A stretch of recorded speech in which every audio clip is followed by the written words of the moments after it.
I mean, if you have some twin gear, then Oh, it's much faster. we're almost Yeah, perfectly for lined sure. up. You. Almost. We're so Hello? close. Hello. Oh. Hello. Wait. Sorry, I'm late. I opened the logbox and had a boss in it. Some boss fighting to do. Wow. Wow. I actually was playing the game. Yeah, Manny's gonna have to be our residential expert on Endgame and boss fights post to the story. Resident expert. How much you guys played?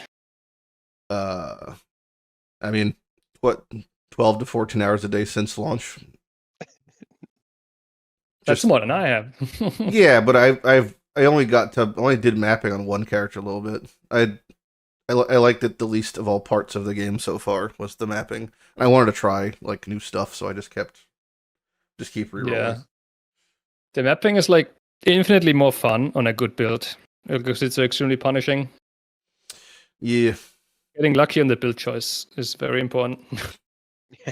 See, I looked at that chart that Easy Post, and I looked at like some of the data for what builds where people are playing. It's just it's so clear like which ones are stronger than others just based off of endgame popularity. And I seem to have picked like unironically the bottom 5 in a row of just the worst possible combinations of things. I think I didn't do a Chayula monk yet. That's next, but that seems to be like the percentage wise the absolute. I don't know a bottom of the single rung. person who's playing the Chula monkey. Well, you're gonna know one soon. Yeah. it's gonna be a struggle, I'm sure. Yeah. So this is episode 19. That makes sense, right? Yeah, this is the 19th podcast. Doesn't feel like we've done 19, but I guess it's been actual years now. 19. So I know, 19.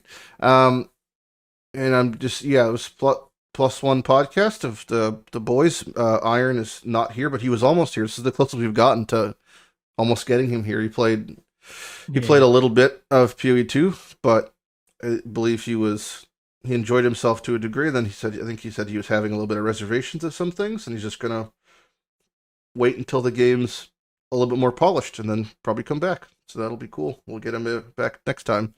But we're joined with, we got Easy, we got Legi, we got myself, we got Manny, and we're gonna talk about PoE2 and and you'll see in the chat, there's in the pinned section in Twitch chat, there's a little setup for questions. If you have any questions for the end, we'll do a little Q&A segment.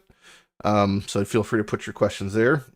You just click the link and then plonk in the number and then ask your question. I think it should already be up. Oh, there's a fucking pile of questions already. All right, so that's up. Feel free to shit post in there. Those are good too.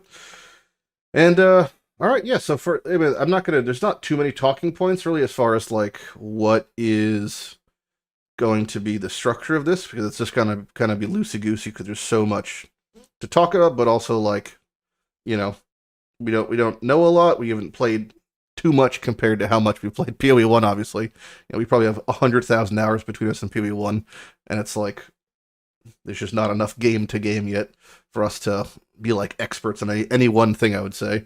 But we've got opinions. We've got strong opinions, and you're gonna listen to them. Oh yes, big, strong, juicy opinions, I'm sure.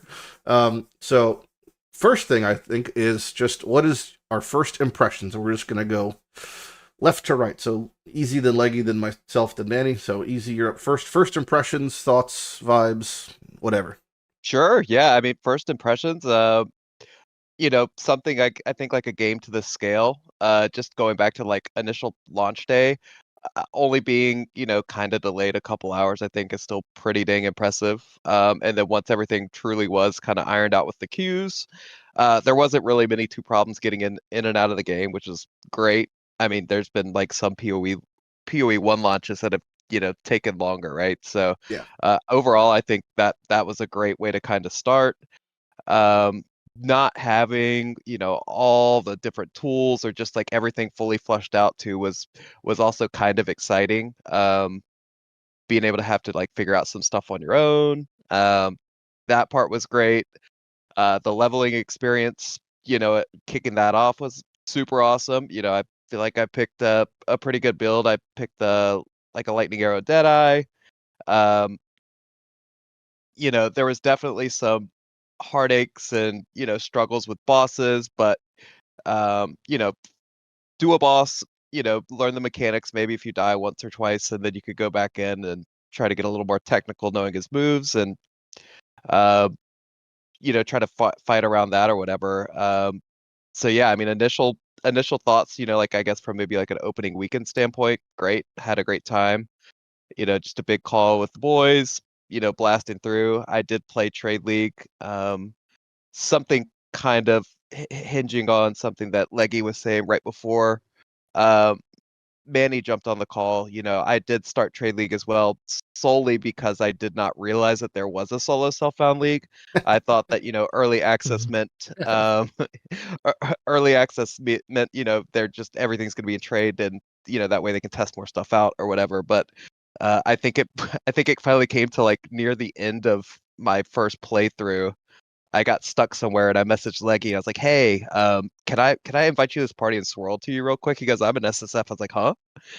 And so, yeah, basically that was kind of like my initial like playthrough or kind of run through.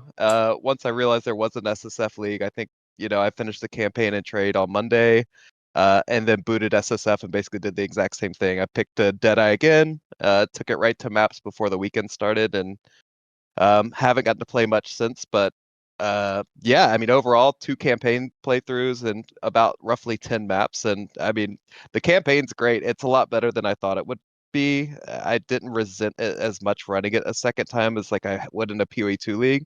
I'm sure that'll change, after the first few seasons, but at least now the second playthrough was a lot more enjoyable because I knew the skills I needed to pick. I had a better idea of like synergy of supports and how to kind of gear up and slam stuff along the way. Be an SSF and not caring about like trade league currency kind of thing. And yeah, overall, I'm happy with the launch, and I had a really good time playing it.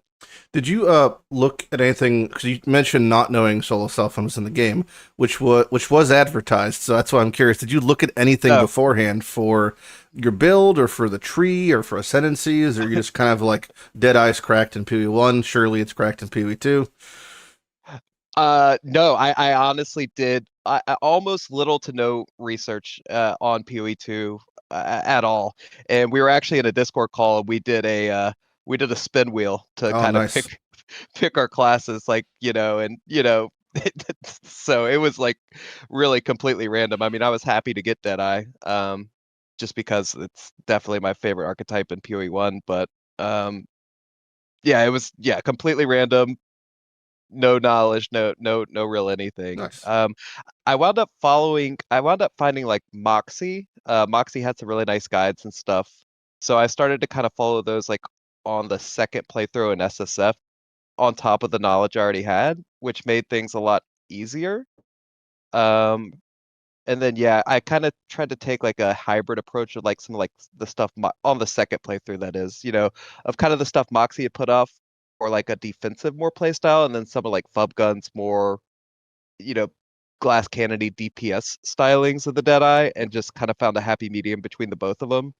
And that's kind of what I'm trying to build out now in SSF. Nice. Very cool. How about yourself, Legi?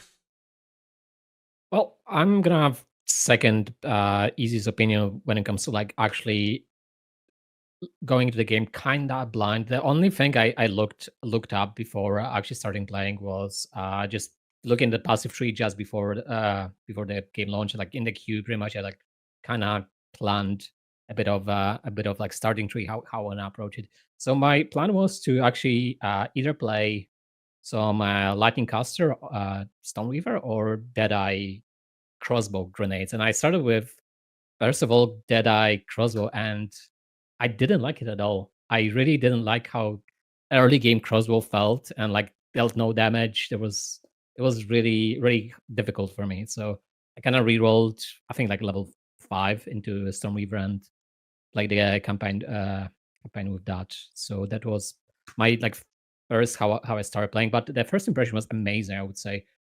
Like visually and like sound wise, music wise, like everything looked great. Like I had a great time like actually interacting with the game. Like I didn't mind the pace at all. The pace was good. Like everything worked very smoothly. So I had only like positive impressions throughout the campaign. And later on, as Easy mentioned, I realized at like level 40 something on my Stormweaver, I played, I think, Spark until then, that I didn't click Soul Servant either. And I was like, I kind of don't want to play this anymore. So, but that was okay because I kind of felt like checking Deadeye anyway. At that point, like Deadeye bows, because the crossbow experience for like the first couple levels was not exactly what I hoped it would be. So, and from there, I played through most of the normal, cruel, and did mapping on the Deadeye. I did Lightning Arrow and did Magnetic Salvo. So that was like, what how I interact with PoE so far. But as I said, like until maps, which Lighty also mentioned, it was his least favorite part. Yeah. I had only positive experience with the game, like the leveling, the campaign. Although I have couple buts about it, because I'm not the biggest fan of like time travel stuff. And pulling out a time travel card like so early in the campaign, Alva. Yes, probably because Alva, because we know that that she is like the time traveler extraordinaire. Maybe because of that, but I didn't like it. That was the part I really didn't like.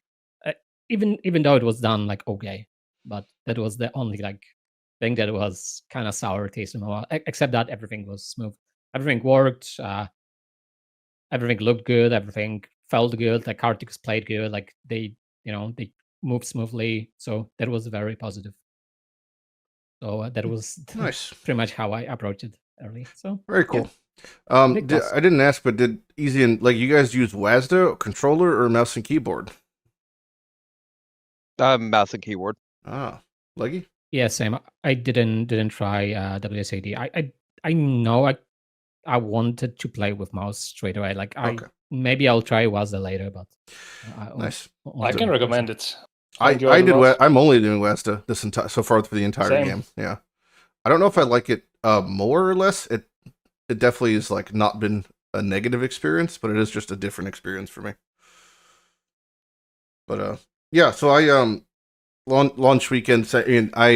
We were all obviously 3 hours delayed, but after that initial delay, I personally had no server issues or no real crashes for all of Friday. And then Saturday, whatever they did on a patch, I started as a blood mage, and I want to do minions because I thought, going in pretty much totally blind. I just saw blood mage looked cool. I just want to do something that wasn't like in PoE1, so I did the blood mage, and then I want to do minions because all the spirit changes. I thought, maybe minions will feel better if when they die they come back. And I think they did overall. They didn't really do enough damage that I was doing anything quickly. I died to basically 0 bosses ever. I had no deaths were ever happening to a boss. But unironically, I think the act bosses may have been 20-minute fights for me, because the uptime on they were so fragile early on, so they were just getting looked at and then died, and then there was that like 6-second downtime. So I ended up having to put in the last gasp support, which is basically like a medium cluster from PoE1. Makes it so when a minion does receive lethal damage, they persist for 4 seconds, and they would instantly receive lethal damage. So basically, I had a 4-second uptime of DPS on a 6-second downtime, and that was just my damage for the entire time. Yeah, that was pretty good. And then when I ascended, it did feel, which I think was a shared sentiment, that ascending as a blood mage, which I don't know if it's the only ascendancy that basically has one path leading out, like a forced first point, but it felt actively detrimental. Like I would have been better if I didn't ascend, which was wonky, because it adds a 1-to-1 life cost to your mana, with an upside being you could overheal off these like globes on the ground, but the minions didn't proc them really on bosses, so they were only on death, and there just wasn't always a minion, like an enemy on death mechanic in a boss fight, so I would just be hemorrhaging life. So like I remember at one point my life total was like 800, and my curse cost like 120 life and mana to cast. It was just like really brutal to try to keep that up. But the bosses, like everything looked great, everything sounded great. Like my favorite fights, I think in Act 1 were the Act boss being the Count guy. In Act 2, I really liked the Mammoth Necromancer double fight. Thought that was really cool. And then in Act 3, my favorite fight by far was getting to see and fight Viper with her barricade of soldiers around. I really liked that. The Cruel playthrough, I definitely liked less than the first playthrough. I think if we had X 4, 5, and 6 there, I would really enjoy the campaign a lot more because on each character, every time I went through the first 3 acts, I had a much better time than doing them in Cruel because although my character was stronger, I just been like, I was just here. That was kind of the feeling I got. So, but yeah, overall, it was just like a pretty good experience using Wasta going in blind. I was really surprised at like how I would say easy the bosses were overall. I didn't feel like in any of the characters I played, it was like a warrior titan, a storm weaver, sorcerer caster, and like the blood mage. None of the bosses really felt too difficult. Like it was not that it was really touted by them as a Dark Souls game, but I was expecting, in a way, some of the boss fights to maybe take like more than a couple attempts. Even with like really shitty gear, and none of them really took too long, or like I didn't have any walls, I feel like, this is being insurmountable due to skill. It was more like if I just had 10% more movement speed on my boots, I would never die to this boss. That's exactly what was happening. So the second I would die to a boss because I'm literally too slow to move out of a tracking ability. And then I got slightly faster, and then no death was remotely occurring to that similar mechanic. So yeah, that was. I feel like the bosses were balanced nicely, so I they're can definitely agree with you. Yeah, they definitely were They like feel good. mechanically pretty simple. I mean, I would say I broke down every boss fight to one of 3 mechanical loops. It was like there's a slam, and then you had to be inside of a circle or outside of a circle, and then like some sort of moving beam. And like every boss kind of had a component of that or multiple components of that, and it didn't really get more complex than that ever in the acts, which I thought was fine. Like if you were totally a nooblet to the entire genre, I could see you really hitting walls. But once you kind of just got like a couple, like all your gear was magic, and then like at least maybe a couple of rares or a rare weapon, it felt like just pretty standard mechanical difficulty. So I thought that was good. And then getting to maps, doing map sum, I was just like kind of immediately disappointed in the fact that there just wasn't bosses in most maps. And I just running around in a huge map to find 4 rares just felt kind of bad.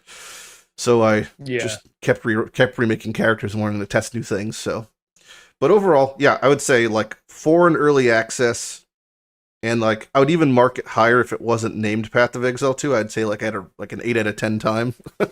But if I'm like treating it as a full release of a game, like a sequel to Path of Exile, it was a little underwhelming for me. But that makes sense, I think, because there's a whole lot of we've got 6 years of hype pushed behind this, so. It's a hard expectation to really like blow out of the water, but I think like a new player experience is going to be overly very positive, and I look forward to seeing like the big patches over the next year or so before the game fully releases. But Manny, what's your feelings? Yeah, I'm pretty much gonna parrot you guys for the early part at least. The launch was pretty smooth apart from the delay, and I had a great time in the campaign. Like the boss fights were obviously the highlights. Like some of the boss fights, like the Executioner is one of my highlights. The pretty much all the act bosses were great. The Viper as well. And the how is she called from in the Apex of Filth? That like do-it-real looking. Oh yeah, the stinky lady. Yeah. Stinky lady, yeah. She has like a voice line about eating her young, and my witch had like some response to that. It was really, really immersive. But yeah, the campaign was an awesome time. I did make the same mistake as you did, as starting as a blood mage, which means I didn't really have an ascendancy, and ended up re-rolling around level 40 because didn't really work out the way I hoped. Like the life costs were way higher than I expected, or mana costs in general in PoE2 were insanely high, and therefore the life costs. And I picked up Leech in the second ascendancy, and it did absolutely nothing. I would have 10% leech and still didn't, like I used more life to cast my ability than I would leech back. So that felt pretty underwhelming. And I ended up re-rolling. The second campaign playthrough was way easier. I played with cold spells the second time, and they ended up being pretty overpowered from from what it felt like. Definitely stronger than the lightning and fire spells I used before. And then I felt like once I got to maps, or like even the later parts of Cruel, it started feeling more and more like PoE1, where the boss fights were not really that hard or impressive anymore. Early game, like the first couple acts, the boss fights were actually tough. I died sometimes, multiple times. It felt great to actually beat them and power through like a 5 or 10 minute boss fight. But it started feeling more and more like PoE1, where you just kind of bursted the bosses later on.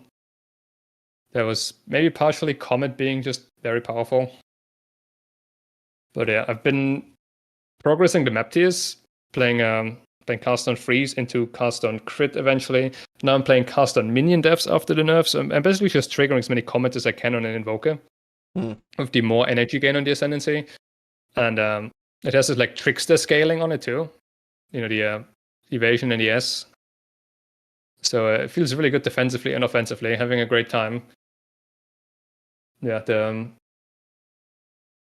basically my impression from the endgame is that we're playing Ruthless 2. Yeah. And I'm saying this as a good thing, really, because I did kind of enjoy early Ruthless, like the initial Ruthless. It's very different than Power of Exile. Like, drops matter a lot.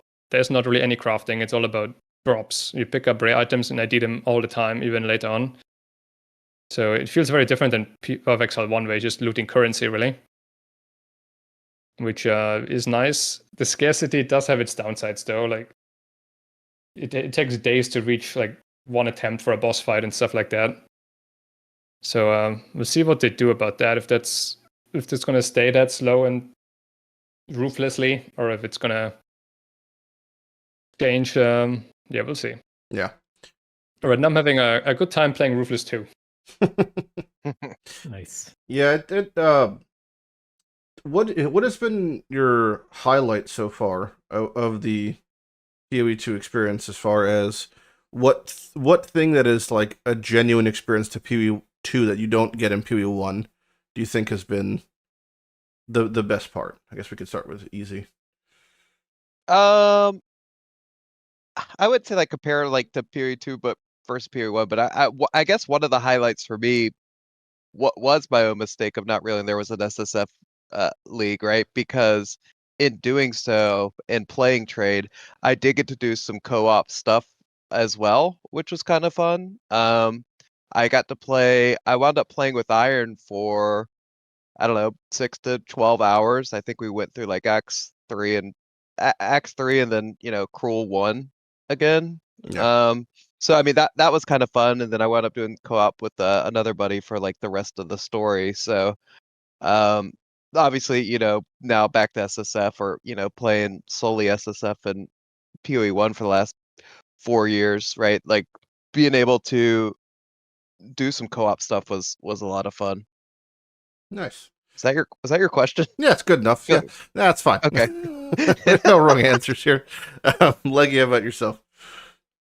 I was thinking about it because for now, I don't know if I have any like very outstanding highlights. I would say I think it's just the entire experience is very positive until a certain point, which I have problems with the game, but I don't know if that will change or not, but we'll see. So I will not mention that, but I think that just the entire story and how character progression early feels, it feels very good, I think, in my opinion. Like how you approach like the getting gems, like how you pick and choose the supports, and like how impactful it is to actually make early decisions. Like it's quite much more impactful, I would say, than PoE1. Although in PoE1 is also very impactful, but like it feels better in here, I think.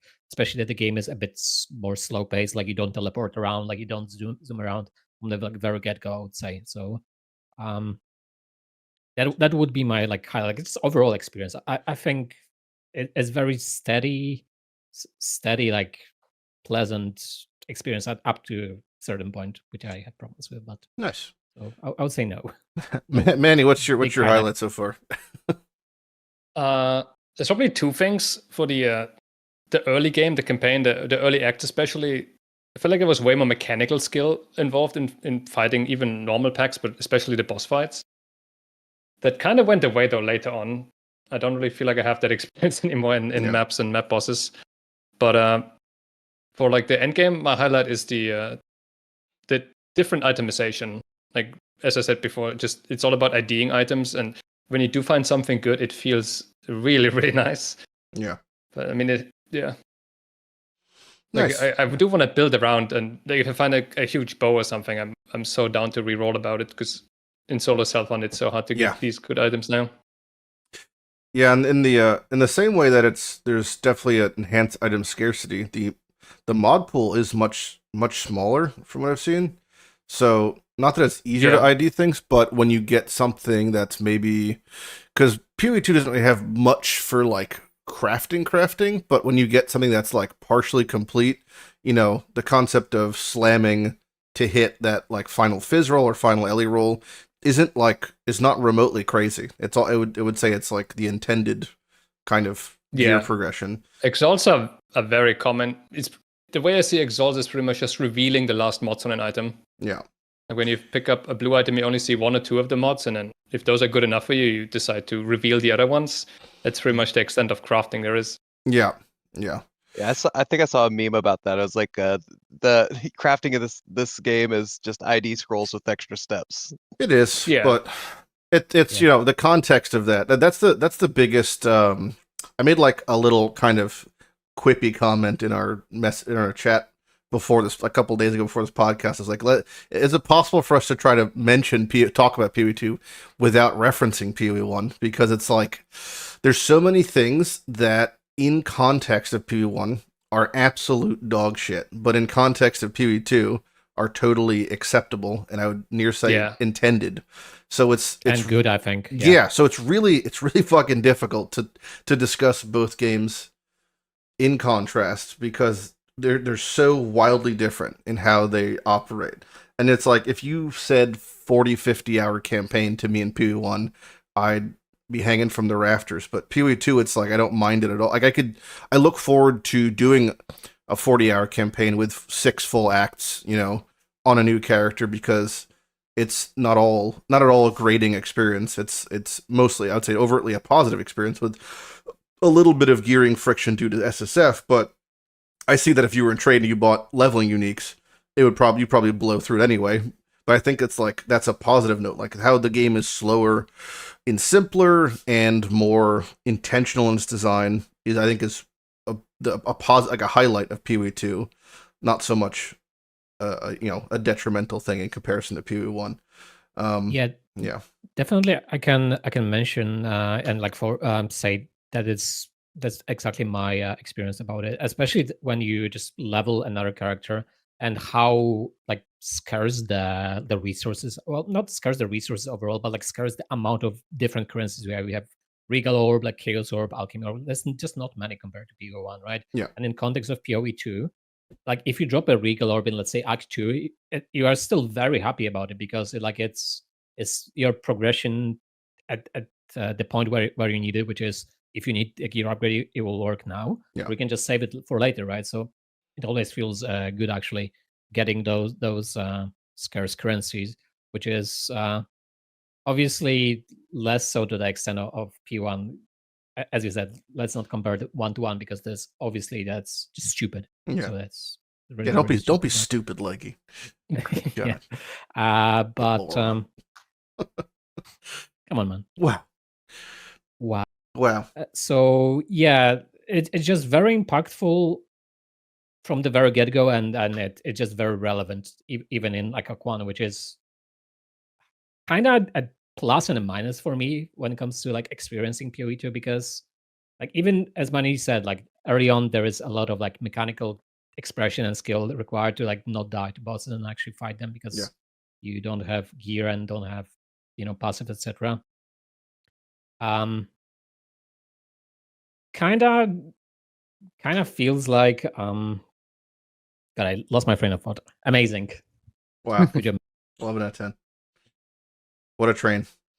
Do you do you feel like there are existing answers on all builds for all situations that are presented to you in PoE2. And what I mean by that is, say you have problems with leveling and you're doing a boss and there's a more attrition-based fight, getting something like the passive charge gain on the life flask could literally make that fight so much easier. Do you think there's equivalent answers for all issues or all scenarios in PoE1 or PoE2 currently? Like something akin to that, or something akin to just getting 20% more movement speed will trivialize boss mechanics. Anybody? I mean, it's hard to say because I don't think most people have played most classes yet. Yeah. We're only a week in, so you ask for like, do all classes have tools? I don't know. I mean, in general, I feel like if you get stuck on a boss, it's not really that easy to overgear and overlevel to like try it again, because you kind of just need to find better gear. A couple extra levels barely make any difference. It's not like you can just level up your gem once or two more times, like in PoE1, and get a huge damage boost. You really just have to hope for lucky drops. So, or do you like the gem Exalt system hits or something? Because that, like you mentioned, a point of pain for a lot of players coming from PoE1 that is, I hit a boss and it's a bit of a wall. Let me go farm the zone ahead for 30-40 minutes, get a couple gem levels, get some real impactful feel, and then go back and then get over that hump. But it's like the passive tree. I don't know if that's I don't know if that's really the case. Yeah, I haven't really tried it, honestly. Whenever I had a boss that I struggled with, I just kind of brute forced my way through. I think I did like 5 or 6 times on the Act 1 boss on the first time playing it. I probably could have went back and tried to farm a Sapphire Ring and maybe get a bit stronger offensively as well, and it would have been a lot easier, but I just brute forced my way through. In general, it's probably a bit harder to over gear because, levels don't matter as much. It's more about gear. And you can't really force the gear to drop as much as you could force the levels to go up. Have you used the gambling vendor, you guys? A lot. I know that it's limited in twofold by the amount of unique enemies you've engaged with, and also that's capped per act. But have you like used the gambling vendor a lot to upgrade? I tried, but it was too expensive on my first playthrough. I barely bought like an item per act or so. But on a second character, if you already have gold from your first character, you can get really good gear. The gear in general feels like it has way more impact than the tree during acts. Yeah. So just getting a bunch of damage mods on your weapon, getting some move speed on boots, most importantly, it makes the boss fight so much easier. For sure. I mean, that was my first negative experience when it comes to PoE2, because like I kind of maybe not hit the wall, but like my character became like quite weak at some point, and I just couldn't do anything about it, like in first pass of gearing, because obviously at some point they buffed the gear drops a bit, and it was like quite I would say frustrating, because I, even after like farming, let's say an hour or two, just couldn't improve my character, and it just felt kind of bad. So that was like my first pain point when it comes to like the drops and how you cannot really do it, and how impacted the gear is. Yes, and but that was probably just because like early access drops being kind of very scarce at the first pass. So, but I can definitely second that you can get a wall, and it's much harder to get past it if you kind of don't get lucky, or you just have to farm quite a bit more. There's a sentiment I've heard way more in this game than the other game, is that if you are hitting any remote wall or even a speed bump, is just go trade, which is, I definitely feels way more promoted. Obviously, there's not like as much of an established history of SSF because the game just came out, and the game, obviously, neither PoE is balanced around that, but it does seem much more easy to resolve your issues because gearing is the definitely like highlight of progression that, I'll just go trade and buy something. And to that point, even I think that ultimately, like there's, the kind of meme in PoE1 is like, wow, did I craft something when I could just go buy it and trade? I think that'll probably still be the extent here. But probably even more highlighted here. Yeah, I've seen a lot of people so far. Like everyone I've talked to who's been playing trade on their second character, especially, it's like, oh yeah, I just went and bought a weapon every 10 levels and I just blew through the campaign. Which Yeah. Well, I'll even say too, on whenever I was playing trade, like before the trade site itself, I don't think came online for like first 24 hours or something. I can't remember exactly, but like again, there's different ways you could approach like trying to progress and get through the story or whatever, right? But I wound up sitting in trade one for just like I had trade one open almost the entire time, like just like looking for people selling any marginal upgrades or yeah.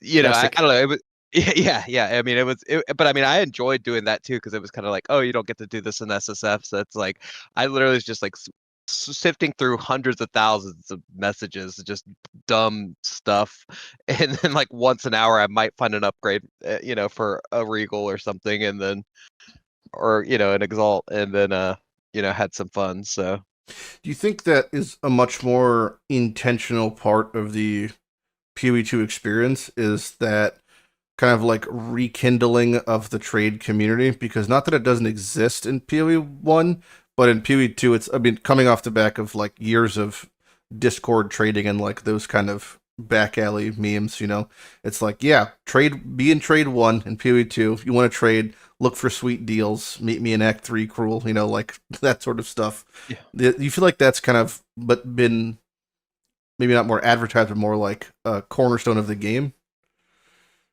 I think it just comes with IDing being more important. Yeah. That also trading is more important. Because like if you can't craft rares, you just have to hope for it to drop. Or much easier, wait for someone else to find it and buy it off him. Yeah. And especially the more and more the league progresses, or the economy progresses, the more deflation there will be, and better items are going to be very, very cheap. And there's no way you will randomly ID something better than you could just buy for an Exalt or whatever on the website. Yeah, no, that definitely feels like the case. Do you think you'd be more inclined to play trade in this game, in the sense that, how do I describe this? So, like, as of right now, obviously the game is half cooked, half released. You know, we've got, you open up the support menu and you see the word coming soon 12 times. Like, I get that. But as of right now, I look at PoE2 and I think, oh yeah, that's like a cute game to play. That's kind of how I've been looking at it. It's like, not that I'm not taking it as serious, but to me, it's just not as serious as PoE1. And I would find myself much more inclined to do trade in PoE2 and be like fully immersed in what is the intended experience. Do you find yourself maybe more inclined to engage with that, or just back to brute force SSF, you know, top 1% elitists? I think at least. Oh, go ahead. I just wanted to say that was exactly the thing I was literally thinking about as you were saying it, Lighty. Is like, I kind of didn't like a self experience at all in this game. Yeah. I didn't enjoy it whatsoever. Like the gear scarcity is positive, but for me it was maybe the expectations P1, but I think how currently the game is, it was very detracting from me enjoying the experience. So Yeah. I was literally thinking about like migrating from SF to trade. Yeah. I couldn't do it because it's disabled, but that's besides the point.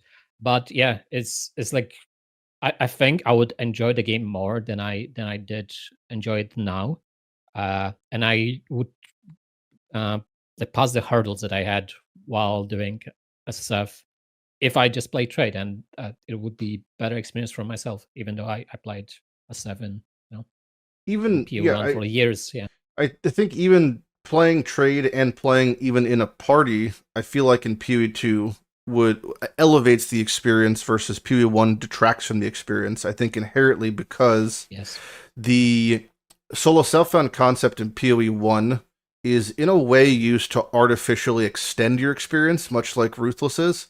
And I think the experience of PoE2 is already extended by design. So even obviously things aren't solved, whatever, I get that, but you know, I think that doing that is more of a positive. And from what I've seen from people playing in parties, since no one's really like blasting 100 miles an hour, obviously there are edge cases where those exist, but you're not, doing PoE2 as a group. It's like your friend isn't going to be clearing 9 screens away while you're running around picking up loot. In the same way that in PoE1, it's like, well, there's not like 6 DPS in the party. It's whoever's simply fastest and clears the farthest is going to be doing everything effectively. So it seems like PoE2, there's much more room for like a build dynamic, especially with how intentional the ailments are and like the stun mechanic. So it's like you could have a guy who's, doing more shocks and stuns, and then a guy who's doing more of a support role, and a guy who's doing more of a just inherent damage role, and it be a much more cohesive functional experience versus like PoE1. It's kind of like curse bot, or a bot, dude blasting the map, 4th guy's looting, because it's like nothing else to do. So I could see that happening. Yeah, that's true. I mean, on the topic of like SSF versus trade, I do think SSF in PoE2 currently, at least, is way more masochistic than it is in 1. Yeah. The difference between trade and SSF, I feel like it's way more enhanced. It's definitely a lot harder to progress because there's just not much targeting of anything, of gear. Like I'm trying my hardest to find a new wand, and I transmute every wand. I might still find a bow upgrade instead, because that's what I happen to ID. Like there's just I don't just farm a currency and then use it on wands, but I just find random stuff. So it's good and bad, I suppose.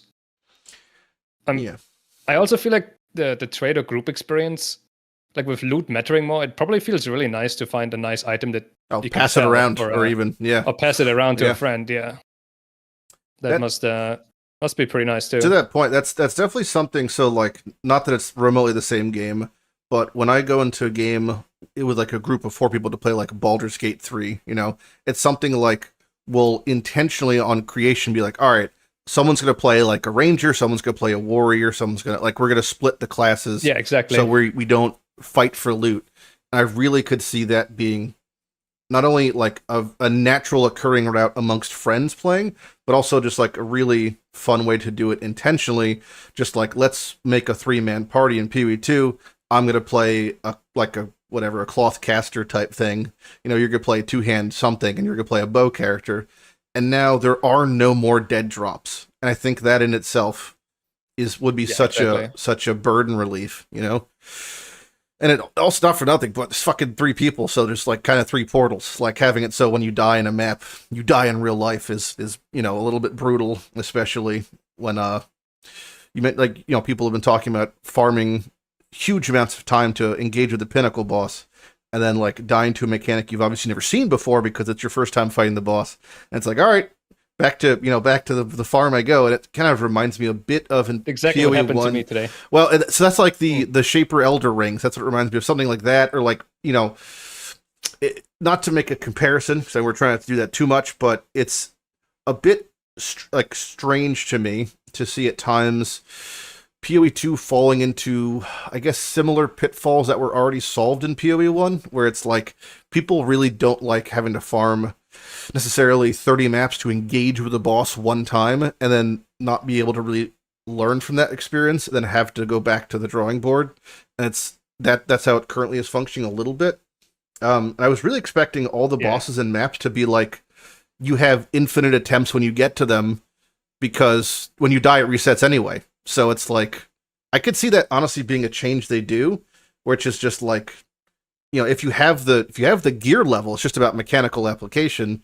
Like, you're there until you beat this boss, kind of like a delve boss, I guess, where it's you have as many attempts, like very loose cost of entry, and as many attempts as it takes to you to do it, because it's like you've put the effort to get to it. Now it's time to like execute. So the current system, that's how the early acts feel, right? When you reach an act boss or something and it's hard, you just try it over and over and over. But the end game is the complete opposite, really. Yeah, that was a bit everything baffling. Is lost on death. What do you think? Experimenting. Yeah, what do you think is going to be like? You think that's something they'll change, or what currently, like, maybe detrimental or grading mechanics or experiences in game do you think are first on the chopping block of, like, because I know it's tricky for them. It's a bit of battling with the vision, versus battling with what the mass population wants, because this game, I would say, is objectively designed to get a lot of the players that necessarily weren't into PoE1. So there's got to be a little bit of give and take. So what do you think is like the thing that's going to get maybe changed first, of like a big thing, not just like this is a small bug or small balance? Like, what system do you think, if anything, will be drastically changed? Maybe we'll start with easy, just left to right. I don't know if it'll actually get changed, but I feel like something that potentially would be like this, like one portal into maps, right? Like I know that was kind of like the design around everything, but like I feel like a lot of like the QQ Reddit post you're seeing and stuff too is like there's an Exalt on the screen and I got one shot and blown up and I can't go back in to get my loot or whatever, right? And so that's I mean it's the boss fighting too, right? Like I mean I'm talking about just single maps, the one death on single maps, but obviously even on the bigger scale of like a 3-day farm for a set of boss fragments or whatever. It's just so unforgiving, especially when you have 6 portals too, right? Like I guess you're supposed to like use your portals to like get out of combat and go back to town and fill your flask back up, right? So like I don't think that they would change that, but that would be I feel like a general consistency of like, oh man, these one map lives are kind of brutal. Yeah, especially because the bosses like they reset on death, so it feels a bit strange that's one portal and resetting on death is, I don't know, questionable. Leggy? I mean, it's the same for me. Literally, that is the main reason I'm actually not playing the game right now. Like the one portal thing, I don't know if it's just me being bad at the game or like me not, being good enough pretty much to enjoy this experience. But this one portal thing is just the most annoying and most like unpleasant experience I had in like Path of Exile game. Forced like, hardcore, basically. I would, like I just wanna play my character that's like not super tanky, not like be very methodical, just play game and like not get instantly one shot by something and just lose them up. Like the most annoying and like frustrating experience for him was like just entering, let's say, a T5 map, which I struggled to get because they didn't drop early and I didn't have enough gear to like cap my resistances because of the scarcity, and just having some kind of mechanic on it and just dying randomly by something, and just the mechanic is gone. Like when you enter the map and there is, let's say, a ritual on it. First of all, you don't want to engage with it because it's so deadly because of the balancing, which can change. So first of all, you clear them up very carefully and then engage with ritual, and maybe you win, maybe you don't, and you just die and map is gone, and you something like that, or like backtracking to the mechanics, because as I said, maybe it's me just being bad, but it's very unpleasant. So that was my first impression when the release stream was going on. It's like, oh, this one dev thing, we're gonna try that. It's like they're gonna backtrack on that like in half a year. There is no way it stays. I don't know. And it was very, very, very unpleasant experience for me, I have to say. Yeah. Manny, about yourself? I just wanted to add on the one portal thing. Yeah. It is kind of rough to do it right now in the balance state where you definitely don't feel like everything's fully polished. Like some things hit way harder than you would expect from PoE1 or from anywhere really.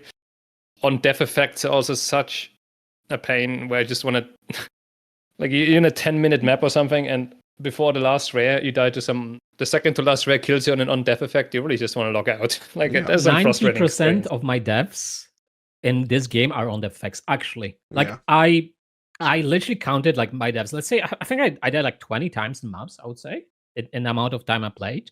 17 times was on death effects, actually. It was it's mind-boggling to me. And the chaos damage is also extremely strong, right? Yeah. The swapping to Chaos Annihilation was probably the best decision of PoE2 for me so far. I can now ignore the crystals, I can ignore the volatile plants, I can ignore those circles on the ground, I can ignore half the ritual things. Yeah. Suddenly the game's easy. But the question was, what big thing is gonna change? What big thing do you it's very possible nothing changes. but I'm saying, what big thing would you like to change? I think if you were the number one dev in Germany, you know? I mean, I don't know if I would like it to change necessarily, but I think what will definitely have to change is the scarcity of some endgame things.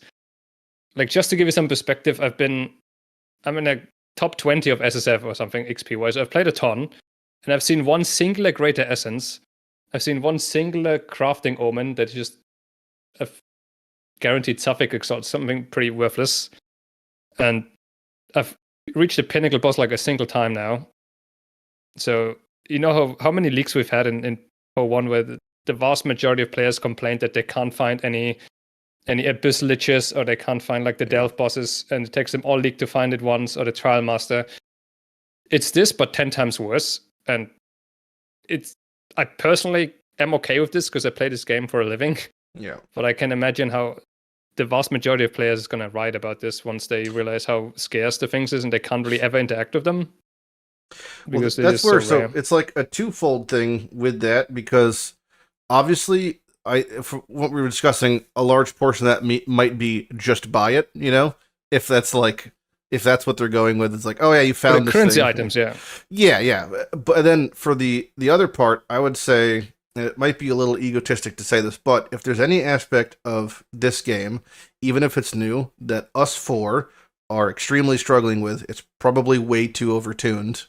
Because if this is supposed to be intended for a much more broader mass populace, for us to be like systemically struggling with anything, I think is a good red flag for it being like, this is probably a little too overcooked, or too strong, or too rare, or too whatever. Because you describe. Can you imagine a 9 to 5 dad coming to play for an hour a night and then just trying to get to a pinnacle boss and fight it, and like no shot? I mean, just wouldn't happen. Easy. Yeah, I was just gonna say, so like, maybe do you feel that now that you have played enough of the end game, do you still, like, since all of our kind of experience on the one portal death thing, I think is still in very early maps, do you think if we played, like, do you think we'll have that same feeling in 2 weeks, like once we've built defenses? Yeah, I don't think that the one portal thing is that big of a deal eventually, because the XP penalty gets really harsh anyways. Like, at level 92, I get 1 XP per map, and I lose 15 on death. So you're basically playing hardcore anyway if you want to make any progress in that regard. So I haven't really, a death shouldn't really happen anymore at that point. Gotcha. It's really frustrating during Atlas progression where that probably happens a lot, but like, at some point you're going to have your character sorted out, your resists are kept, and your defenses are there, and you shouldn't really die. I don't think that matters that much anymore later on. Makes sense. Yeah, I think I'm at -6 fire res or something, so that's probably should be fixed. Yeah. maybe it's a wraparound integer. Maybe it starts healing you when you get into the negatives. Hasn't yet, but I'm trying. Yeah, nice. That's the thing. I don't know if it's our expectations compared to PoE1 showing up as like, this should be a bit different, or is it like we should change our expectations to farm a bit more to get better gear, or like, is it just SSF? Like that's the thing. I actually don't know personally. I agree with you there completely. Like, I don't want to compare it to the pace of PoE1. Like, taking X amount of days to reach a boss isn't necessarily bad, because it's faster than PoE1, right? Of course. Yeah. It's just if they want to do a free league cycle where people play for like a month and then go for a different game, will they ever even see anything of the end game?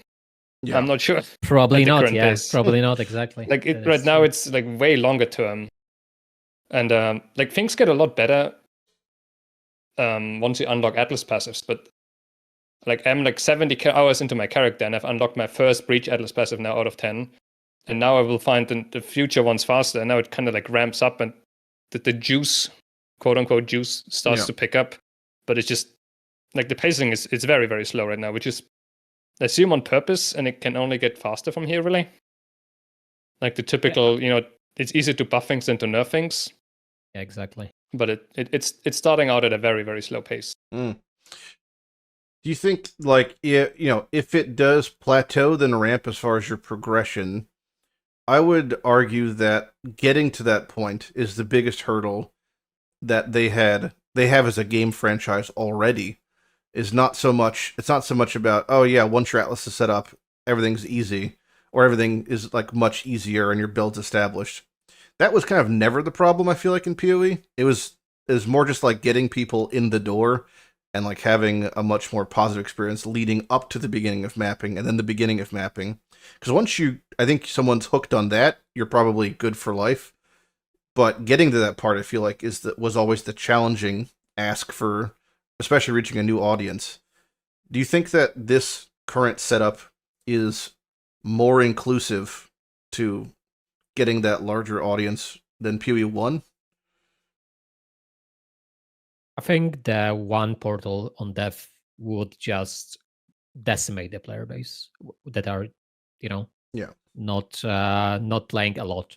Like someone that will just, die in, let's say, tier 3 map when he's progressing, he just dies insta, loses the map, and does the same thing again because his character is like not good enough, or like maybe like it's dies to some BS.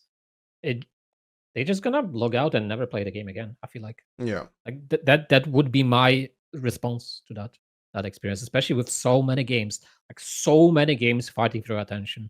Yeah, I would just say, no, fuck this. I'm not playing this.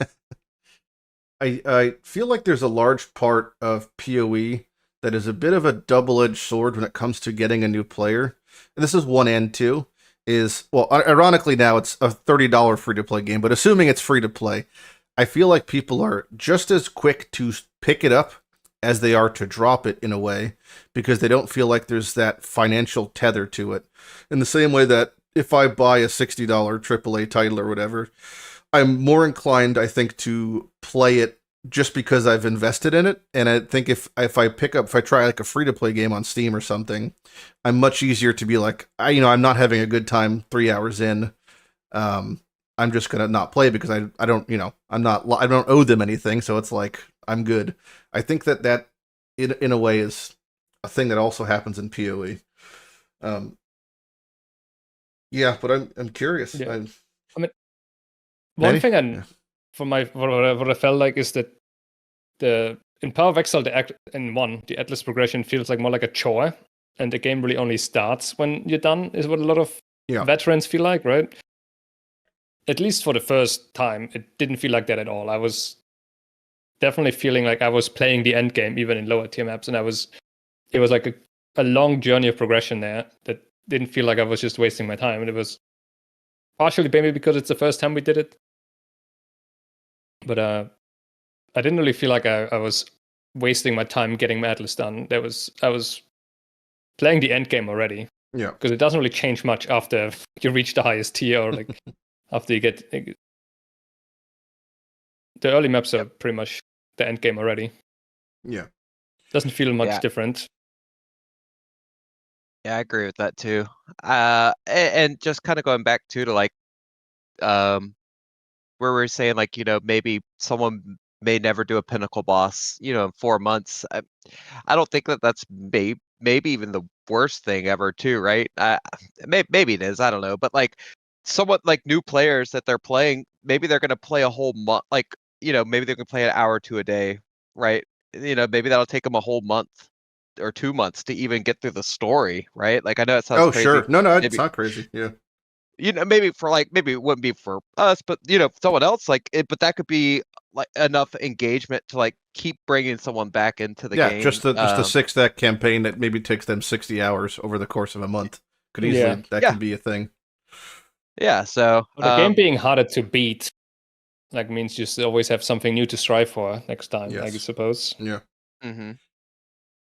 Yeah, I totally agree with that. Definitely. But yeah, you can't. Yeah, you definitely can't play this game 1 or 2 hours a day, and want to feel like you're gonna get to the uber pinnacles. Definitely in its current state, I don't think that's gonna happen. There's a lot of people I've spoken to already. Even like I've done a couple podcasts this past week, and it's like some people I've talked to who have been like, yeah, I've got my friends playing, or like my fucking dad playing, or whatever. And it's like, yeah, they've so far clocked, 20, 30 hours, and they're just getting to Act 3. They're having a really great time after a week. So extrapolating those numbers, you're pretty much in line with what you're saying. It's like you could spend a couple weeks just getting to begin maps. Right. You know? Maybe that's the plan, really. They want, like, every league, you bring the players back just so they can beat the campaign again and maybe dabble into maps a little bit. But Could be. if they Yeah. can make the campaign different feeling enough every league, maybe that's good enough. Yeah. Because, I mean, Maybe. there are way more new players now than we had before. We have, like, quadruple the player numbers of PoE1, right? So the vast majority of players are new. Maybe, and they didn't like the cycles of PoE1. They don't need to. Maybe they're fine just playing the campaign every league. Maybe that's the target audience. Yeah. That's fine. I'm okay with that. Do you think there is going to retain a distinct feeling difference between PoE1 and PoE2, or do you think it's just because of maybe the player base and whatever, like it's just going to kind of slowly become an amalgamation of each other? Because as of like the past couple years in PoE1, there's been a lot of changes with the intention that this is leading up to it becoming PoE2, right? And then when the game split, there wasn't as much requirement for that intention to like necessarily slow the game down or tune things down because they're totally different games. In the same sense that PoE2 being more slower, simpler, intentional is a totally different vibe than PoE1. But if you've got a lot of a vocal minority who are PoE1 players in PoE2, it could start slowly becoming just like its predecessor. Do you think it's going to remain a distinct difference between the games? You think it's going to just kind of... I think that's impossible to predict. That we just have to wait and see. The next couple of weeks or patches are going to be pretty crucial, I think, for that development. Are they like going to cave in and make things, a lot easier, or are they just going to stay strong there? Yeah. How do you feel about the patches so far? Because I've heard a lot of this is obviously really weird sentiment, but you had a large portion of the media invited by GGG to report on PoE2 was extremely positive on launch weekend, and those same media outlets post first week are writing articles about how they're killing people's builds, i.e. Forbes, IGN, Gamer stuff, like because of the patches. And I think there's a lot of like PoE, like PoE1 player treatment. I don't think is really going to work in PoE2. Like if they just gut something in the first week of a league, we're like, yep, whatever, fuck you, we'll just make it work. And I think a lot of PoE2 is like, I can't believe you just nerfed my build I spent 20 hours working on. And that's like a negative sentiment for them. So, there's been a lot of like, I feel like they can't really treat the Path of Exile 2 players like they've treated Path of Exile 1 players, just because they're not the same breed necessarily. It's not the same target audience. You think that that's going to be a thing going forward, given how the recent patches were like, in a way, like really hard hitting on certain builds with no recourse of respecking them? Or is it just a byproduct of, suck it, it's early access, this is going to happen, and if you don't like it, too bad? Yeah, I think it's a correct approach from GGG. It's just very baffling to me that the respec costs are like sky high for no apparent reason. Like that's like so baffling to me. Like, as I said, I agree with GGG. They should be nerfing stuff instantly, and I think it's a correct approach. That's my opinion. What do you think about the idea of, so say they do like a nerf on the cast on XYZ stuff that was like breaking people's builds to the point of them trying to respec, they didn't have the gold to even do that. Do you think that it's not so much what they're doing, but how they're communicating it? For example, is if they said, hey, just so you know, at the end of this week, because a lot of them were in quite quick succession, maybe it was like, hey, at the end of this week, we're going to be heavily nerfing the cast on whatever because we feel like it's not necessarily, it's way overperforming or whatever. Just so you know, that's coming at the end of this week, or that's coming on Tuesday. You've got 3 days to get the gold to respec. Do you think if they would have done something like that, that would have been more appropriate for like the people who've never played a Path of Exile game? I think that would be really stupid from GG perspective. In my opinion, I think that development is like so fast right now, and like they are doing a whack-a-mole on everything. They like want to iron out how the power curve is in the game. So I think they should not do that, in my opinion. I think like communicating wouldn't help at all. People would just, oh, you're nerfing our stuff in 3 days. I have to farm 20 hours to get this gold to respec. Why are you doing this? It's gotta be the same thing. Exactly. But I think it's just the respec cost is just sky high for no reason, and it's just dumb. I think it was handled fine for the first couple days. What I hope they do now is that they resort to like weekly balance patches or something, so we can kind of expect a date. Like, sure, they couldn't really do that on the first couple of days, and they, I guess some builds were way overperforming than what they hoped for or expected. But I hope going forward from here, there's going to be weekly or bi-weekly patches, maybe that we can, plan around for. So I know, there's going to be new balance next Thursday, and until then, I'm fine. I don't have to worry about logging in tomorrow, and my build deals a quarter of my damage. Yeah, easy. Yep, I agree with that too, for sure. I'm under the early access kind of deal with it, but going into the week 2, I do like a kind of a pre-notion to like, hey, these are the nerfs coming, right? Because I want to say it's like there was like a patch that came out like Monday or like Sunday or Monday where it's like they released the patch, but like it's like the patch notes were, this is also coming soon, and it's like went until the game was fully up, right? So you could even read through the patch notes or whatever.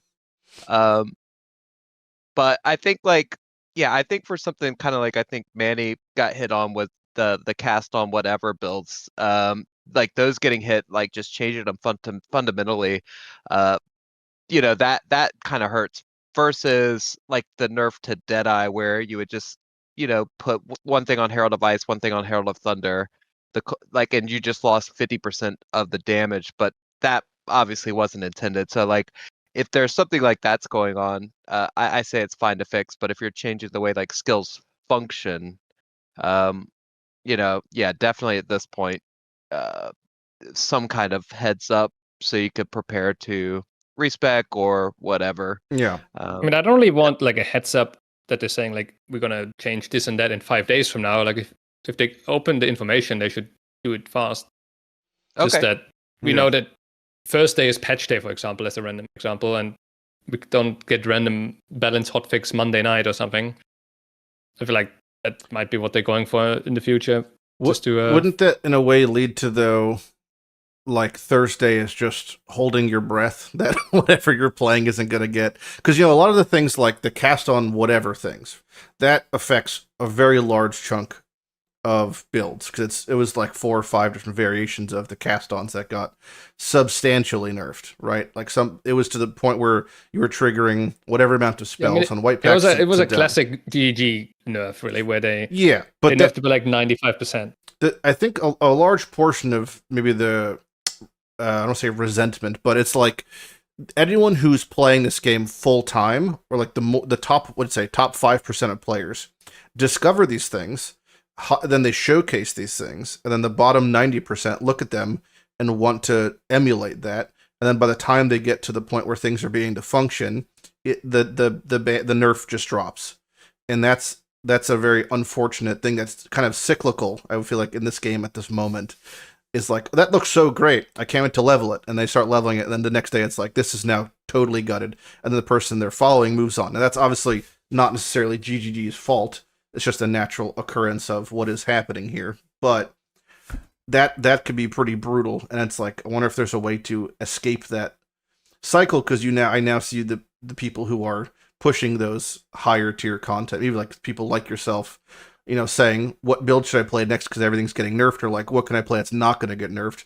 And then people looking to them to, because there's like a huge microcosm of players that just look for builds and look for guides, but it's like kind of like the meme of making a how to make money guide in PoE. By the time the video's out, the method's already kind of dead. So it's like, it feels a little bit analogous to that.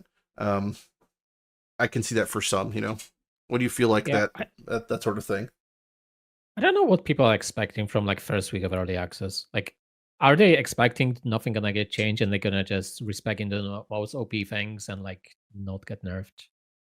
I think just lowering the cost of respecs would like fix everything. Like, I know maybe why GG doesn't want to do it, because like it's balanced to like counteract with the gambling vendor and like other stuff, but honestly, like it kind of I mean, is a free respec really gonna save your build if you have a character built for like lightning damage and stuff everywhere, and now suddenly it doesn't work anymore? Like the 3 changes are fine, but you still have lightning wand and lightning damage shield probably and whatever. Like there's a lot more than just the 3 respec. I mean, in trade, like you can still like True, buy there's some trading cheap stuff and it will Yeah. work. But like I feel like just gating everything behind like really high respec costs, and like it kind of towards creativity. So to honestly. that point, how do you feel about the fact that you can't change your ascendancy? Because that I was surprised. And I was when Jonathan first mentioned it, I was like, oh, this is maybe just for the early access. But then when he said, no, this is what the you cannot change your ascendancy in this game. This is intended for the full release. I was a bit surprised because it just seems like a real limiter, especially because a lot of ascendancies don't, I would say, open up until the second or third one. In this game, I would say even more so, the ascendancies kind of seem, I'm like pretty underwhelmed by them, and there are a lot of them are really vanilla. Like looking the at impact is kind of low. The Titan, it's like the 20 extra spots is out, whatever. It's like I'm just using it to get to the 50% thing, or like having just 15% more life is for ascendancy is like really lame. But then it's like, all right, well maybe I tried this and I didn't like it. Now I could change to a different one, but you can't. You're just locked in. You think that that's a good thing, or do you think that's something that they're going to change? So you could obviously not change class, but just change ascendancy at the moment. I'd hope so. I was unaware that was a PoE2 design thing versus I thought it might have been like an early access thing to like force people to continue to play a build, so they wouldn't like see, oh, I accidentally picked Pathfinder, but all the streamers are now, there's this cool Deadeye build. Yeah. That way it would kind of, I don't know if this is good or bad design anyways, but like force people to either continue play Pathfinder so they could kind of like vet out bugs or problems or something, right? Versus, being able to just switch to the more meta thing. But yeah, I didn't know it was just a design thing in general. Yeah. I think if it's just early access, I think Easy kind of nailed it, but that people just don't jump on that. It was asked during the Q&A stream, bandwagon. and he very clearly clarified this is part of the game's design. Okay. Yeah, I think that's the chat was unhappy when he asked it. Yeah.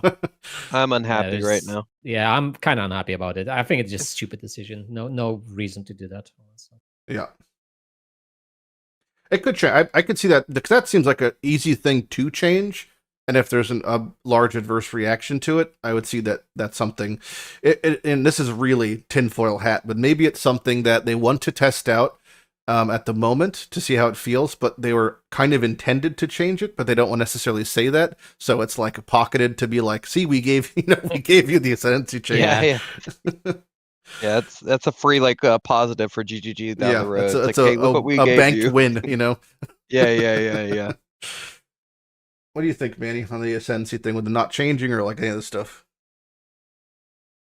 I mean, for now, it's probably a bit of a less of a bigger deal because playing the new campaign is probably not that unfun for most people, right? The brand new campaign. I wouldn't mind playing it again.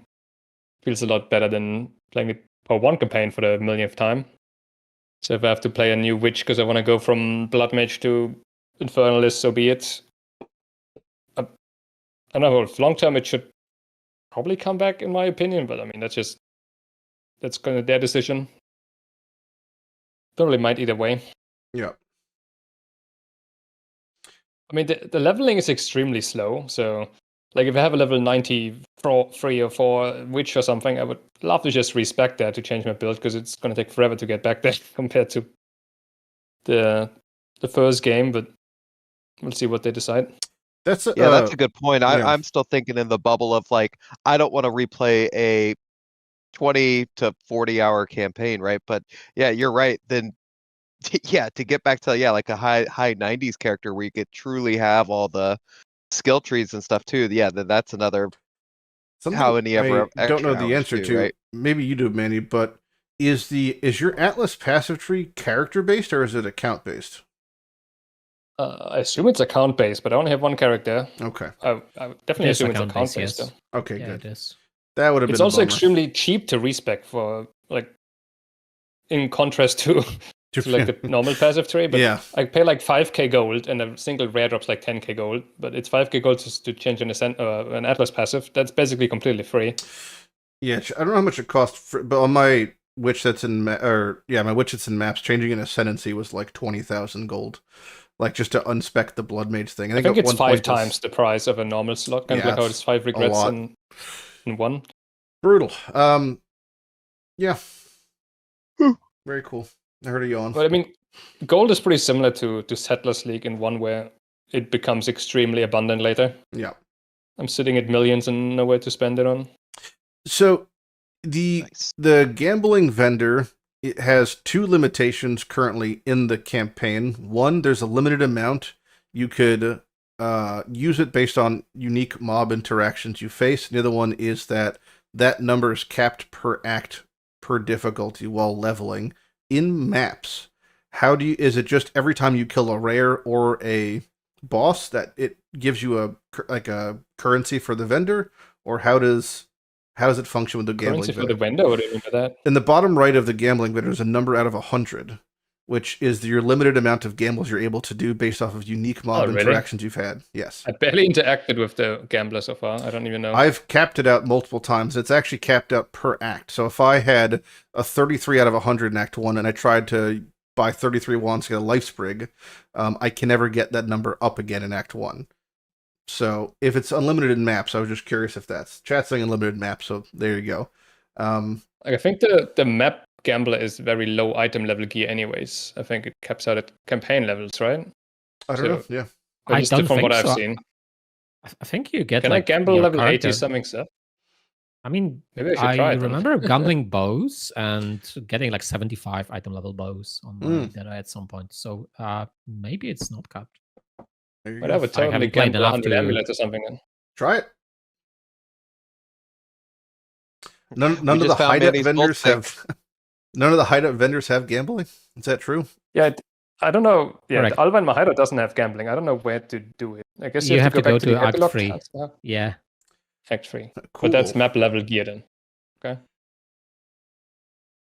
That's kind of goofy. The not having a hideout till you find one, I kind of like, although it might be a little annoying.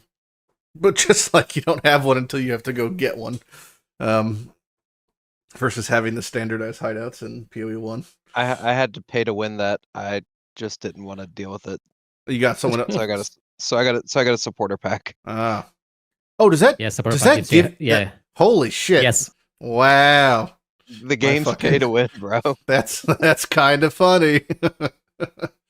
The supporter pack you get, the hideout you get, the supporter pack actually functions as a hideout and gives you a hideout before you can get one from just playing the game. That's totally like irrelevant, but I it don't know is. if you need to get the hideout every single league. It might just be a one-time unlock kind of thing. Sure. Yeah, I'm sure. Yeah, because I'm sure when the game fully releases, you'll have like access to maybe some other like paid hideouts or Yeah, all your other because hideouts. there's no and stuff, too. all your PoE1 paid hideouts. None of those transfer to PoE2, right? I'm pretty sure there's nothing. It's like it was a bit of a I don't want to say a rug pull, but it's like there was the claim about there was that big patch that caused a lot of issues in PoE1 where they're like, we're having the system set up to migrate all the microtransactions to both games and like have them applicable to both. And it's like, yeah, all the things work in PoE1 that can work in PoE2. And it's like, but 99% of them are currently disabled. But they do work. Yeah. They're just not enabled. Yeah, there's a lot of things still missing. Like more than I expected at first, or more than it looks like at first when you play through the campaign. But the end game is very bare bones. Yeah. Like I don't know, Delirium is, for example, like it's so shallow. I'm sure that will like be expanded a lot. Yeah. How long do you think? So they've said the PoE2 early access is going to be a minimum of 6 months. My guess is they're shooting for December 2025, so a year basically for now. That's my guess. Do you think that? I don't really know if they can make it though. Yeah. Like so many classes and skills and everything missing, and then 3 more acts, and Endgame needs a ton of polish. Yeah. I'm doubtful. It's been about almost 6 years now to this point. You down for another 6 years? Is this gonna just I become? mean, I could see them you know, releasing the game fully without all classes. Like maybe they're gonna do. Oh They're yes, gonna release those $40 three classes and DLC that Spirit last Born. egg, like- Understood. Yeah. I feel like I'm more hopeful that we're gonna get the full release in the year. I feel like the game has like all the basics done very well. So Like it's the just framework, the hard parts kind of done. Yeah, exactly. The framework is very Yeah. good in my Yeah. opinion, even though there's like a lot of growing pains and like there is a lot of things that I absolutely despise about this game right now. But like it's really easy to fix if they. It's got a decide good to do it. frame. It's a good frame. It's got, So, it's got a shit engine, but the frame's good, you know? I feel like we're gonna get the game in the year. That's what I'm feeling. Might be wrong. But So this is the biggest question I have, and it's the biggest thing I have absolutely no faith in, based off of just historical empirical data. Is they said they want to do between both games, so 8 leagues a year, 4 and 4, alternating by 1.5 months each, right? I would bet my left nut that that's never gonna be executed remotely, you know, appropriately. Do you think that if they do release 4 leagues each game a year, are you going to just be bouncing between each game every month and a half? Is that like something because that's what their intended design was by staggering them? And furthermore, the past 3 leagues have been very rarely on time, if not extended. If they extend one league, by proxy, they'd have to extend the other league in PoE1 and 2, right? Because if one of them's off kilter, they can't both be released. They have to both be equally as delayed, effectively, if they're trying to balance that. What do you think about that whole scenario? I just don't see any world where they release 8 leagues in a year. Yeah. No. 6 Sorry, go ahead, East. maybe. Yeah, No, 6 probably. I don't know. I maybe I'm a doomer on this take, but like I feel like eventually, even though I like PoE1 a lot more, I mean I say they eventually probably phase it out, right? Yeah. You know, so I agree with that also. You know, I think there's no scenario for me where both these games survive ultimately. That's it might be a doomer take, but especially with seeing No, I agree. especially seeing with like, you know, how good PoE2 looks, I think, and feels. I think like, you know, in the same way, if we could magically have PoE1 look and sound like PoE2, I'd much prefer that. But I think there's no way that PoE, you know, one of these games ain't making it. One of the kids ain't going to college. They're being left home. Yeah, I feel like we're gonna be in like Diablo 2 scenario that we're gonna get like a ladder reset every half a year on PoE1, but like maybe a patch or something like once a year, twice a year, and it's gonna be fun to play like every half a year PoE1 for like 3-4 weeks. It's gonna be blast. Yeah, but it's not happening, man. The rotating leagues, that is it's crazy. It's just such a crazy number. They are having some copium. Yeah, Manny, what do you think? I mean, realistically, I probably agree. I wish they would alternate the leagues and bring new content to PoE Exile 1, and I would hop between them. Maybe not 8 times a year, but, you know, if it's like 2 or 3 leagues for each game a year, I would definitely hop between them. Yeah. Is it going to make it long term? I think it depends on how much PoE Exile 2 will change in the next weeks and months. Yeah. If it tries to be a very distinct game to 1, I could see them both having their audience, but if they're making it more and more like PoE1, like it already is in some ways, like some endgame systems, etc., there isn't really any reason for both to exist.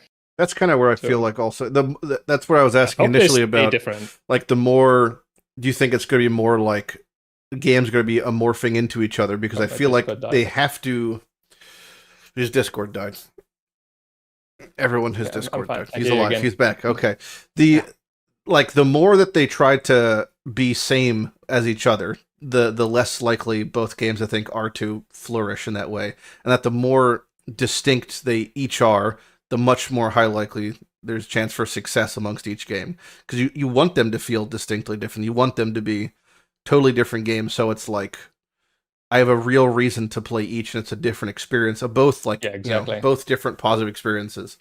And if they start caving on that, you know, that'd be nice, because it's like, you know, what they're mentioning in chat about like the Reddits are so wildly different takes, and this is like, you know, not to toot my own horn. This is something I was really complaining about early, it's like a month ago, which was I think there really needs to be really, really stringent enforcement on both the Reddits for them being specific to their games. Because right now, if you go to PoE1 Reddit, it's all shit. It's been weeks of shit talking PoE2. Obviously, there's some valid criticism there. It's kind of tapering off, but it's like nothing but PoE2 posts. And PoE2 Reddit is really nothing but saying how amazing the game is, which neither of those are realistically healthy for either game.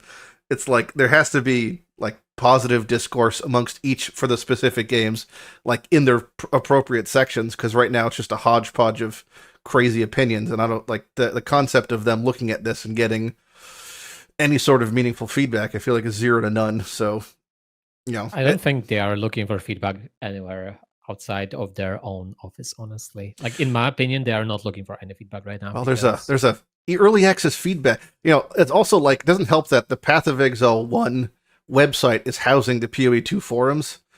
And it's like the PoE2's trade site is pathofexile.com/trade/2, which is like, you know, that's a sort of like logistical framework they totally fucking dropped the ball on, is like setting up the appropriate zones to trade, the appropriate zones to complain, like, you know, not complain, but like to post feedback, etc., you know, etc.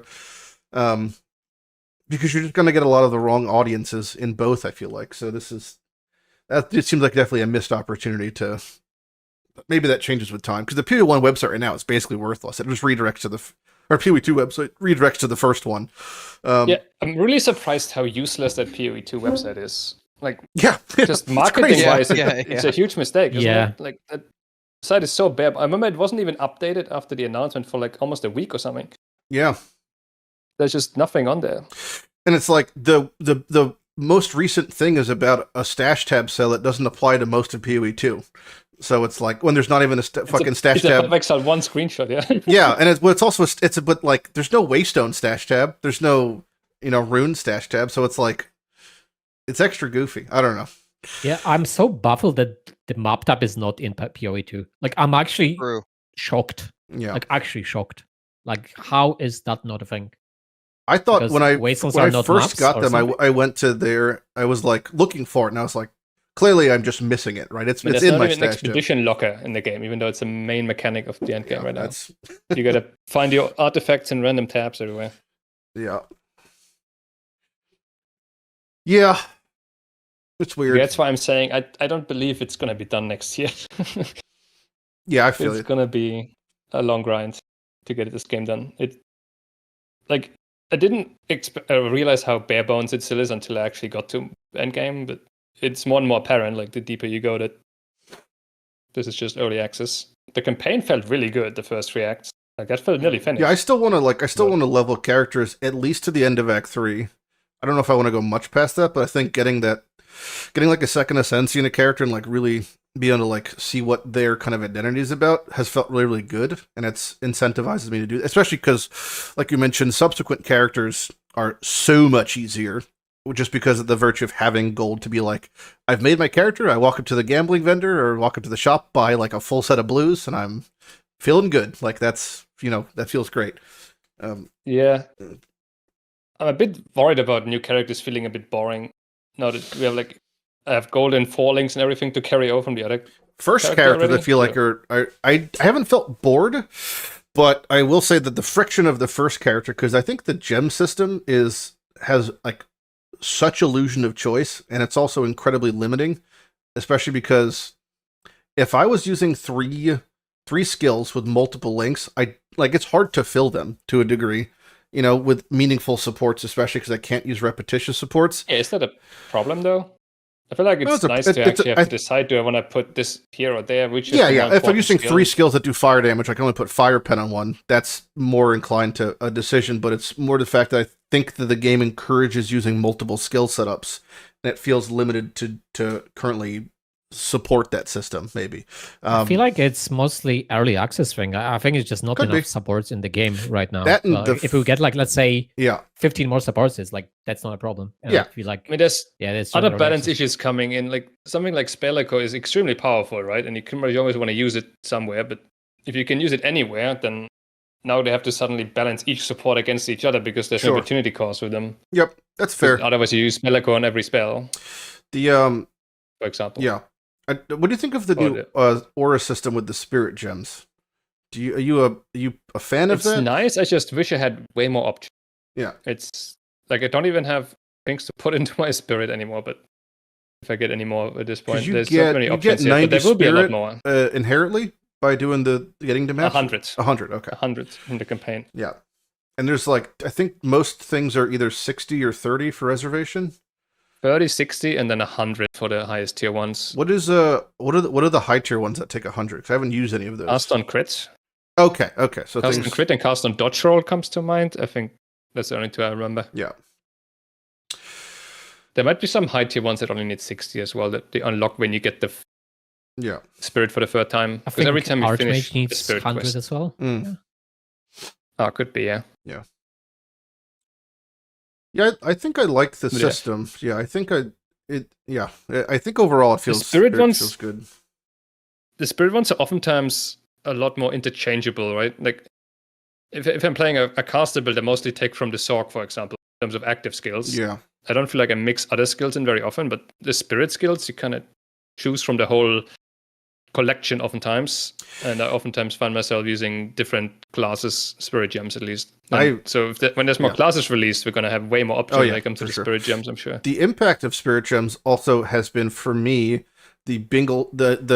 Wow, what a great word! It's not the biggest single. New slang. Here we go. New slang just dropped. The bingle. The biggest single impact of adding a gem to a build has been putting on a spirit support, or just a spirit aura in general. I felt so much stronger. Whether it's the Grim Feast thing or Herald of Ash, has been I plonked it into a build, and it's wow, this is a really big impact versus necessarily adding a curse or an exposure or a support hasn't felt as impactful. So those have been for me. When you put some of those in, you're whoa, this is. I can sense a huge difference in how my character feels now. Yeah, that's very good. I felt the same exactly when I use the spirit gems on my characters. That's why I mentioned how distinct power upgrades, your upgrades felt in PoE2 so far for me. So I'm a big fan of spirit system, honestly. I think it's well designed. It just needs maybe slightly more choices, but I think it will come with the new classes as such. So yeah, I'm not worried. I think yet again the framework is there. It just needs to build upon it. It's definitely a much nicer system. The whole spirit plus mana separation, and mana is actually a big resource now. And you can tell spells eat so much mana that mana on gear is actually a damage stat for most builds, and it's a lot more of a relevant stat. That's awesome. I like it. A whole new avenue of building. What does suck is when mana flask is your only option, and then the fight takes too long and you run out of flask and you just end up default attacking a boss or something. I don't know what to do about that realistically, though. Well, I think I saw. Sorry. No, I was gonna say. I think I saw the cost differential of like skills though in PoE1 and PoE2 was PoE1 was more of a linear path, but PoE2 is more of a bell curve, where it's it's it starts off slow, but then it exponentially for leveling your skill. Yeah, exactly. So I mean, I guess it just that's why gem levels are so accessible. You can get +7 on a staff because you pay a heavy price for them. Yep. But to be fair, leveling gems in most every scenario I've seen not only changes the damage numbers and obviously the mana cost and the attribute cost, but also the functionality of them do seem to be evolving. Arc will gain more arcs, or minions will have a reduced spirit amount even. So it's kind of there's definitely a big trade-off there. Very good. Yeah. Do you Speaking of spirits, can I say one thing? You could say two things even. You can do whatever you want. Why do Herald skills not work on spells? I'm so sad. Because no Herald of Ice on my Spark build. It's so sad. And in the same regard, the Heralds were so iconic. I feel like I'm playing was so fun in a Bone Shatter Titan that's purely fizz scaling, but I put in Herald of Ash and my clear goes through the fucking roof. So, it's different in each way. I guess it's just. I know you want to shatter. You want to have little circles all over your screen, path of circles. Yeah, I feel like heralds are more thematically. I would tie them to spells more than attack. Yeah. Like theme-wise, but apparently the attack things now only. How's it feel to be wrong, huh? How's it feel? Is that one of those It things that feels actually have bad. to do like reading or something? Does it just say like it doesn't work with spells or something? It requires a martial weapon to be equipped. Yes. So See, you can't have a caster stuff. but I don't. There, Yep. you know, there might be something we didn't talk about that might be able to deal with that. Is the weapon swapping? Have you guys used weapon swaps at all? And if so, to what level? Because Bro, I've been weapon swapping so much, Have it's you? crazy. Okay. No. Okay. Same. Good. Even more than I've been playing the game. Wow. Yeah. Manny, have you weapon swapped at all? I've used it very barely. I want to use it more because I think it is powerful, but it needs some strategy. And you need to actually have a good plan for it. What I've used it for was Blink.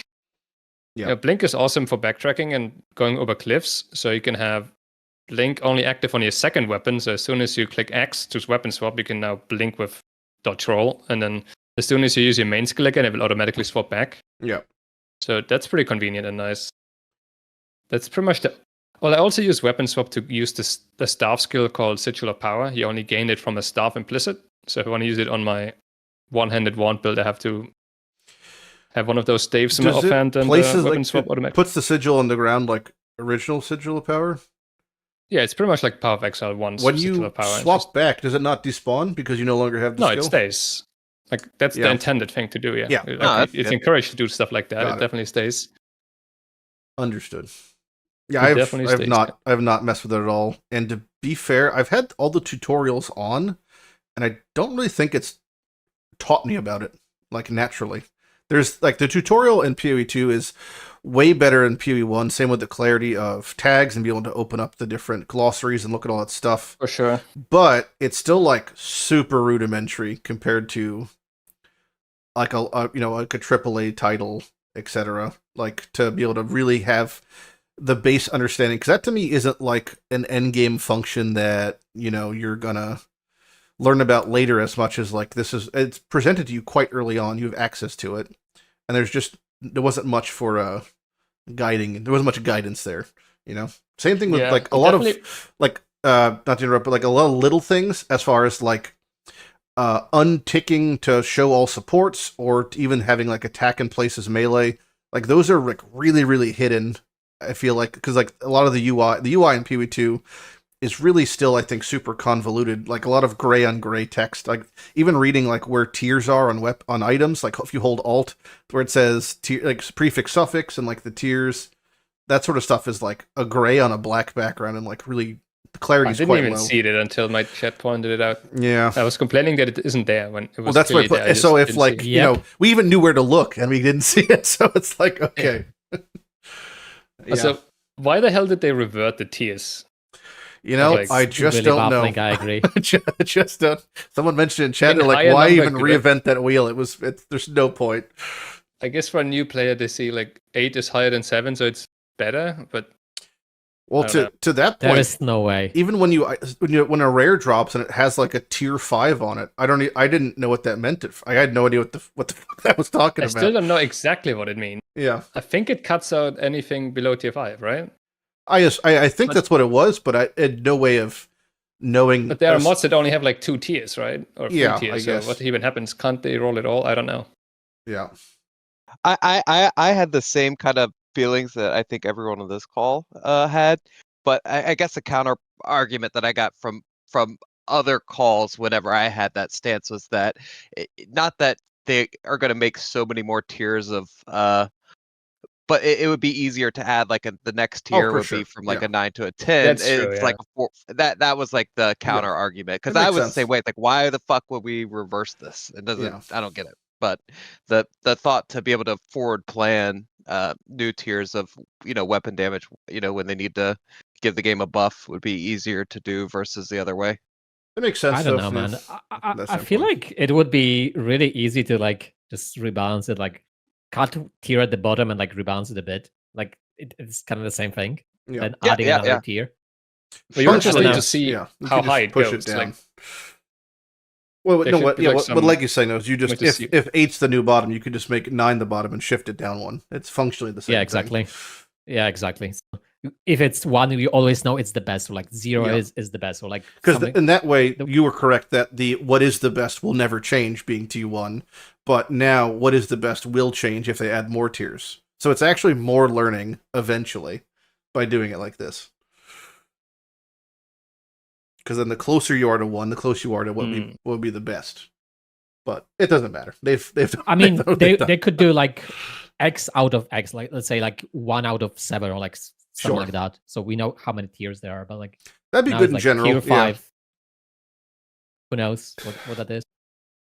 Yeah, there's a lot of the like UI and description stuff that is definitely a step forward, but still like reeks of PoE1 confusion. You know, like even like I was trying to figure out, like I could view a minion by hitting the little arrow that pops out their descriptor menu. I could see how much life they have. That was amazing, just knowing like that information.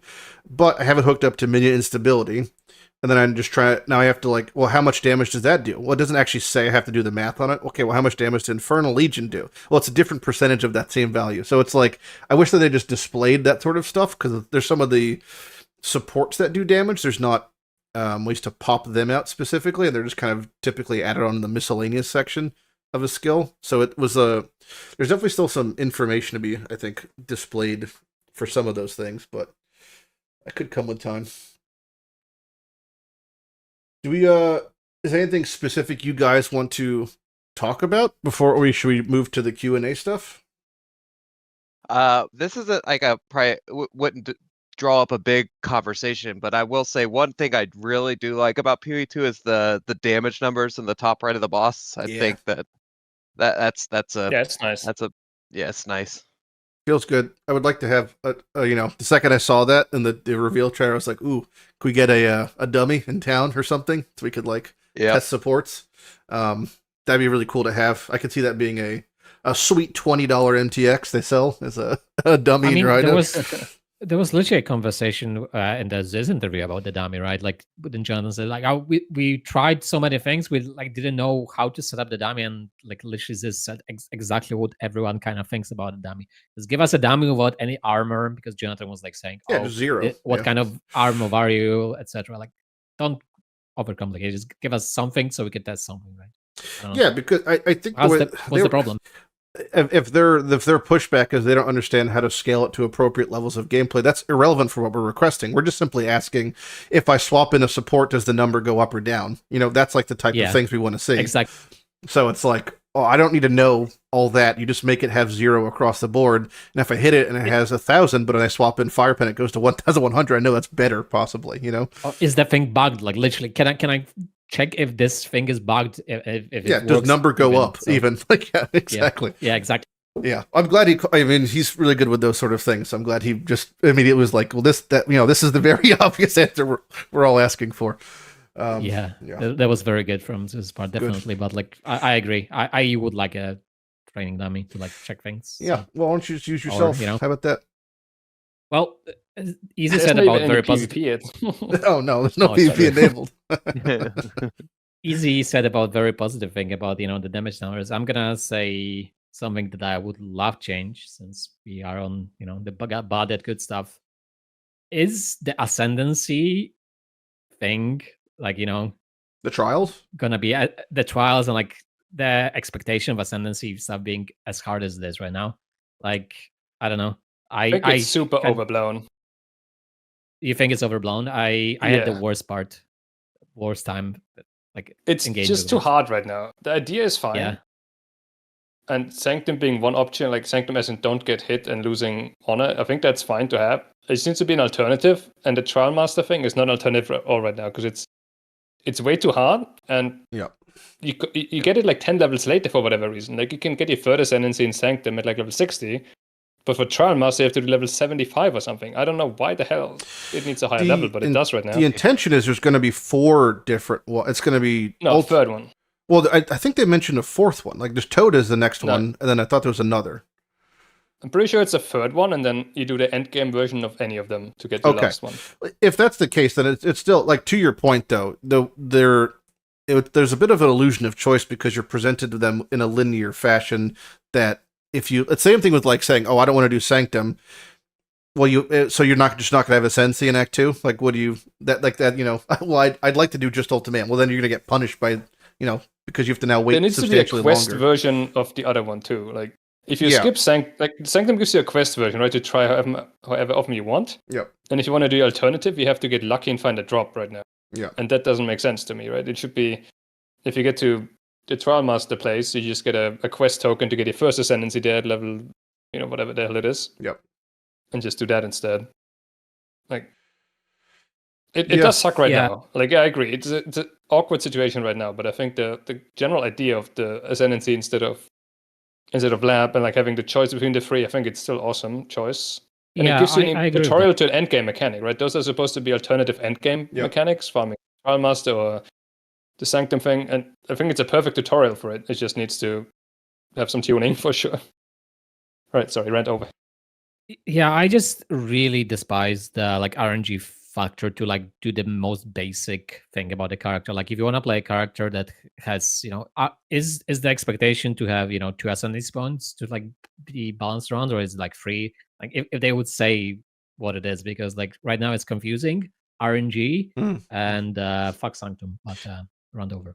It's funny because I think Sanctum's the much more middle of the road experience, because Ultimatum, I've heard, like, I had no problems doing any of my ultimatums, but I didn't hit any of the pitfalls that people see, because some of the bosses are so stronger than others, and even the outcomes for the ultimatums, it's like you could get ultimatums that are just like they just totally break your build, And Sanctum has this also for minor afflictions. Obviously, you can get one that just turns off your ES when you're CI, and that's really fucked. But there's things like that. There's definitely seems to be a lot of RNG where it's like, am I supposed to be fishing for 2 or 3 attempts to get just a good seed to do this, or is that supposed to be the case?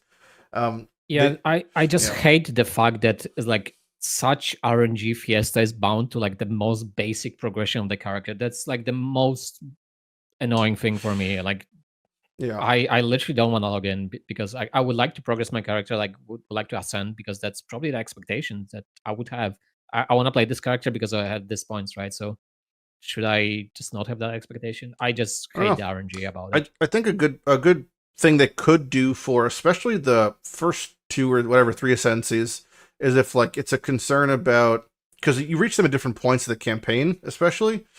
And there's going to be 6 acts, right? So but they have like a bit of a magic wand at any point in time, especially because they establish that there's just time travel, So there's like definitely ways they could just kind of shoehorn in accessing all the options for the new labs, the new trials at any point in time, because they could the Alva could time travel. So it's like, there's definitely ways to do that. Like, that could be presented. But my immersion. I think your immersion, the second they mention time travel, immersion goes out the window to a degree, But yeah, I'd the sentiment of having to do at least 3 stage 10 ultimatums for an attempt on an attempt that you can get RNG'd out of, like, in any step of the way. Tendency though, right? Correct. I think that's one thing that we kind of, because we're PoE1 brained more or less, we expect Ascendancy to be super free. PoE2 but I think they want the last one to are actually be hard. They're like super underwhelming, I think, compared to PoE1 Ascendancies. Even in like the context of this game, I just think like it's Isn't that another reason to make it kind of more optional, harder to get if they're not that impactful anyway? I guess. Well, I think it's going to strive more people just to. That's specifically for the 4th one, because the 4th one requires like actual like tier 16 content basically. That one is supposed to come really much later than we were used to. Sure. Yeah, but for me, I think the fourth one should be what it is. I kind of don't mind it, but like the third one being like some kind of middle of the road, middle of the map thing that's RNG fiesta is honestly, I would say the word unacceptable. As he said it, it's official. I said it.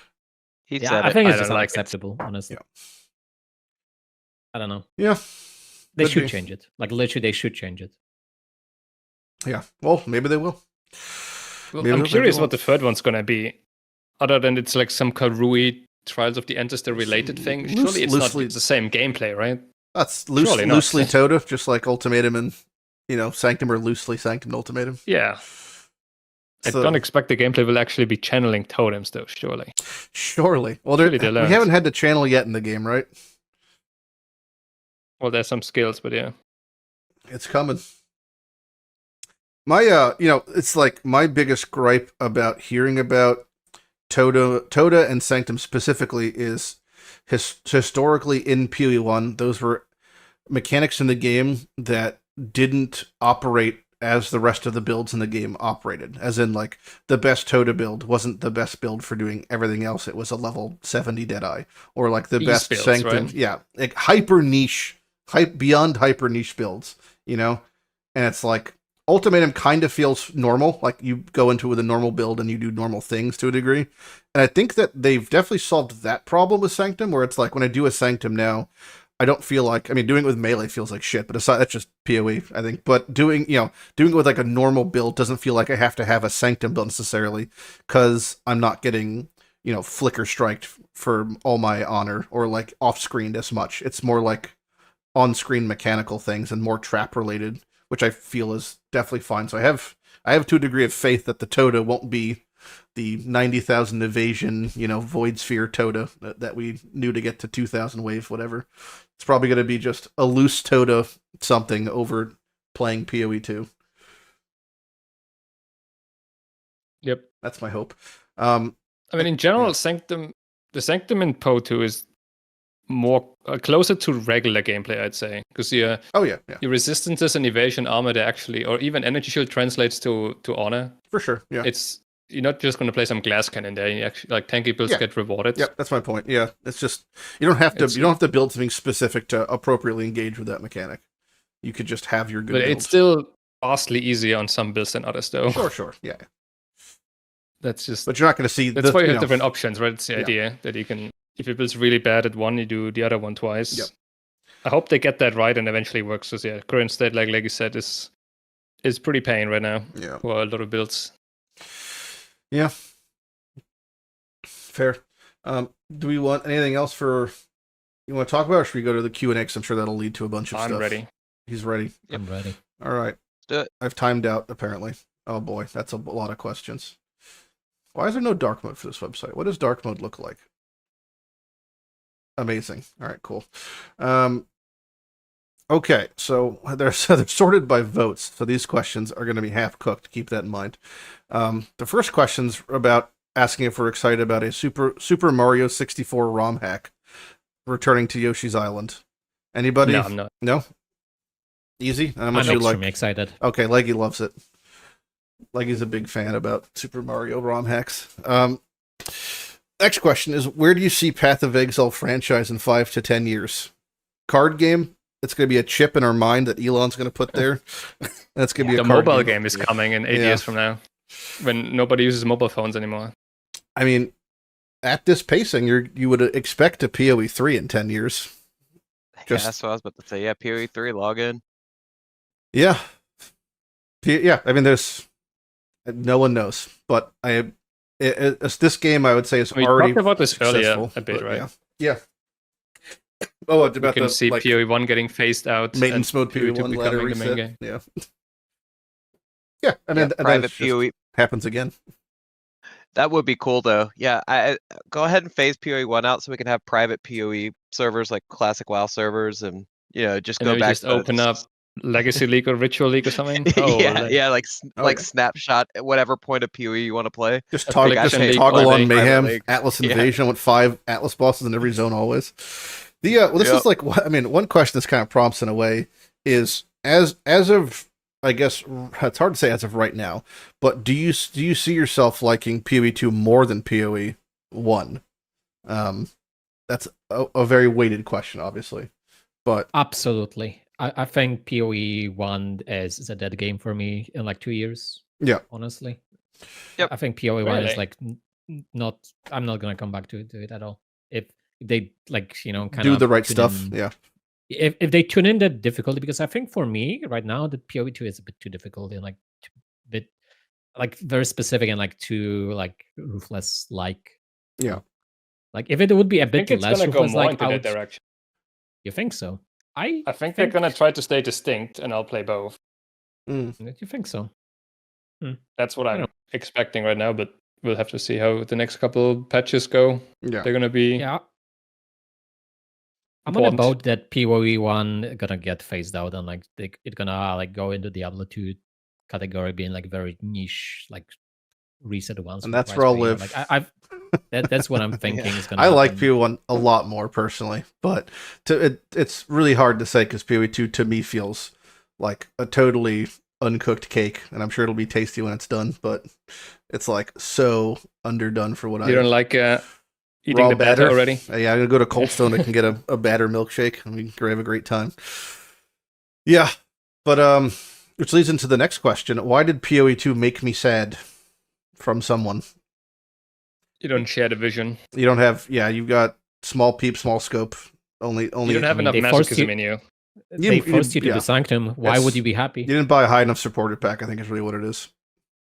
You gotta buy the highest tier. You gotta buy the secret $5,000 supported pack.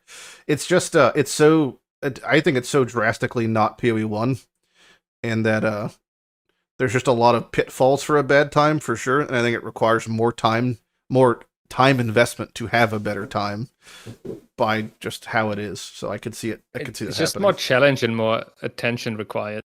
Zero There's just chill. none of this like Definitely there's zero none chill. of this chill blasting maps, just farming some X, just whatever it is. I think it was I want to say it was Crip or someone said it.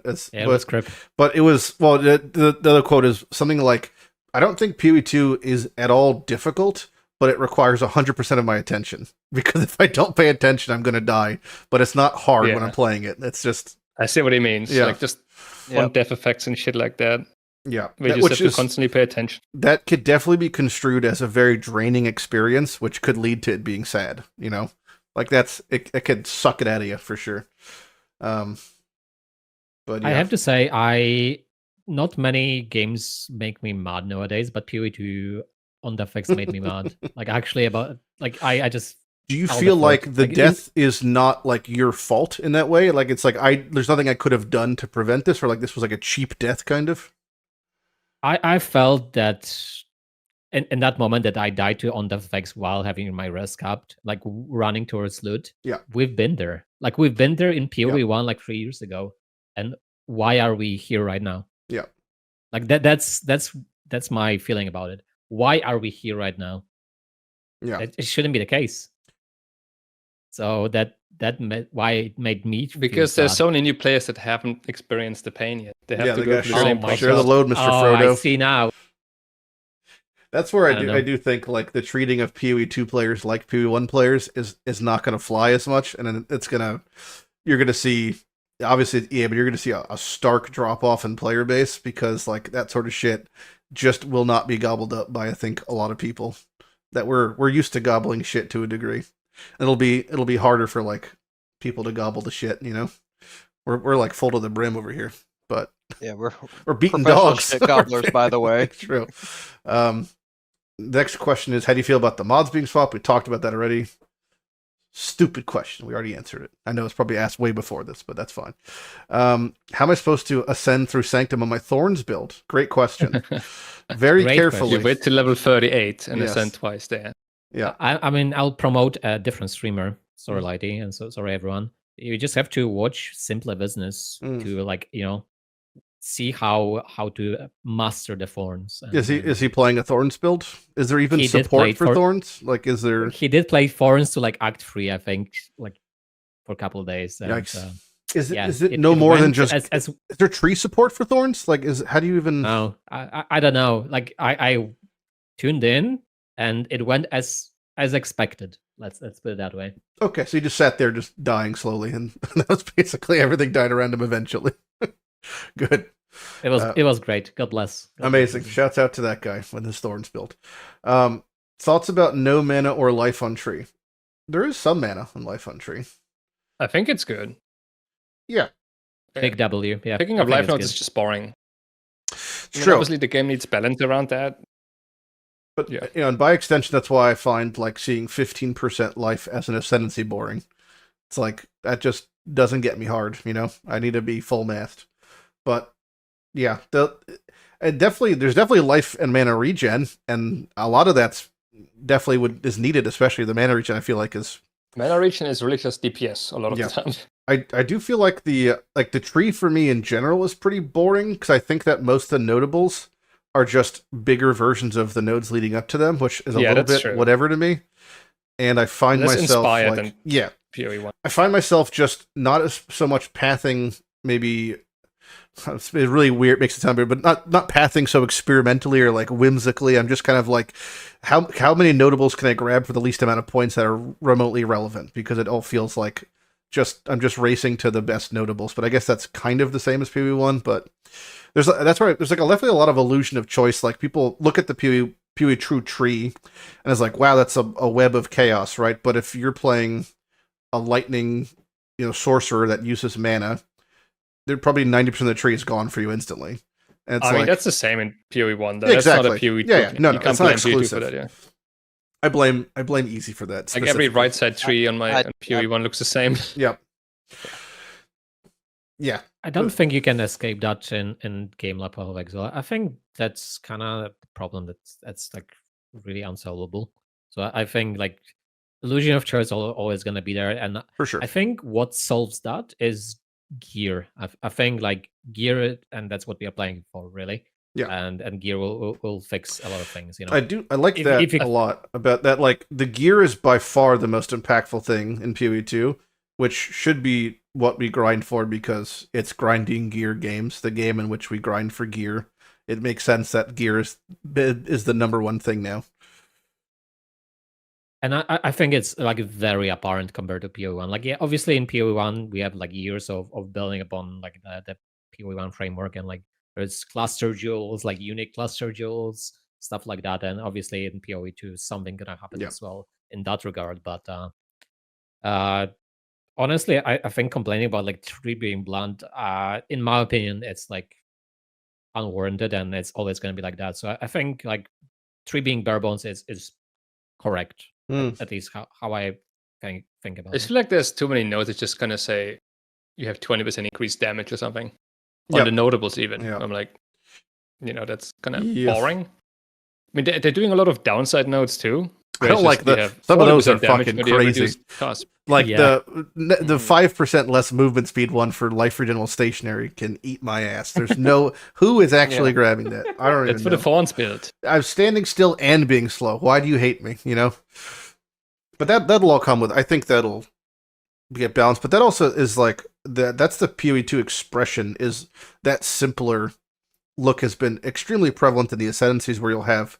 Most Ascendancies are like one line versus the Ascendancies in PoE1 are like that's true. Essays. Sometimes it's just you have arcane, like that's the thing. And it's like that's impactful, but there's like a little bit. It's like a little bit less punchy looking in PoE2 because it's just a singular sentence or a singular whatever. But anyway, do you think the big PR push for early access was a mistake, as most people seem to miss the point thinking it's a finished product and expecting this?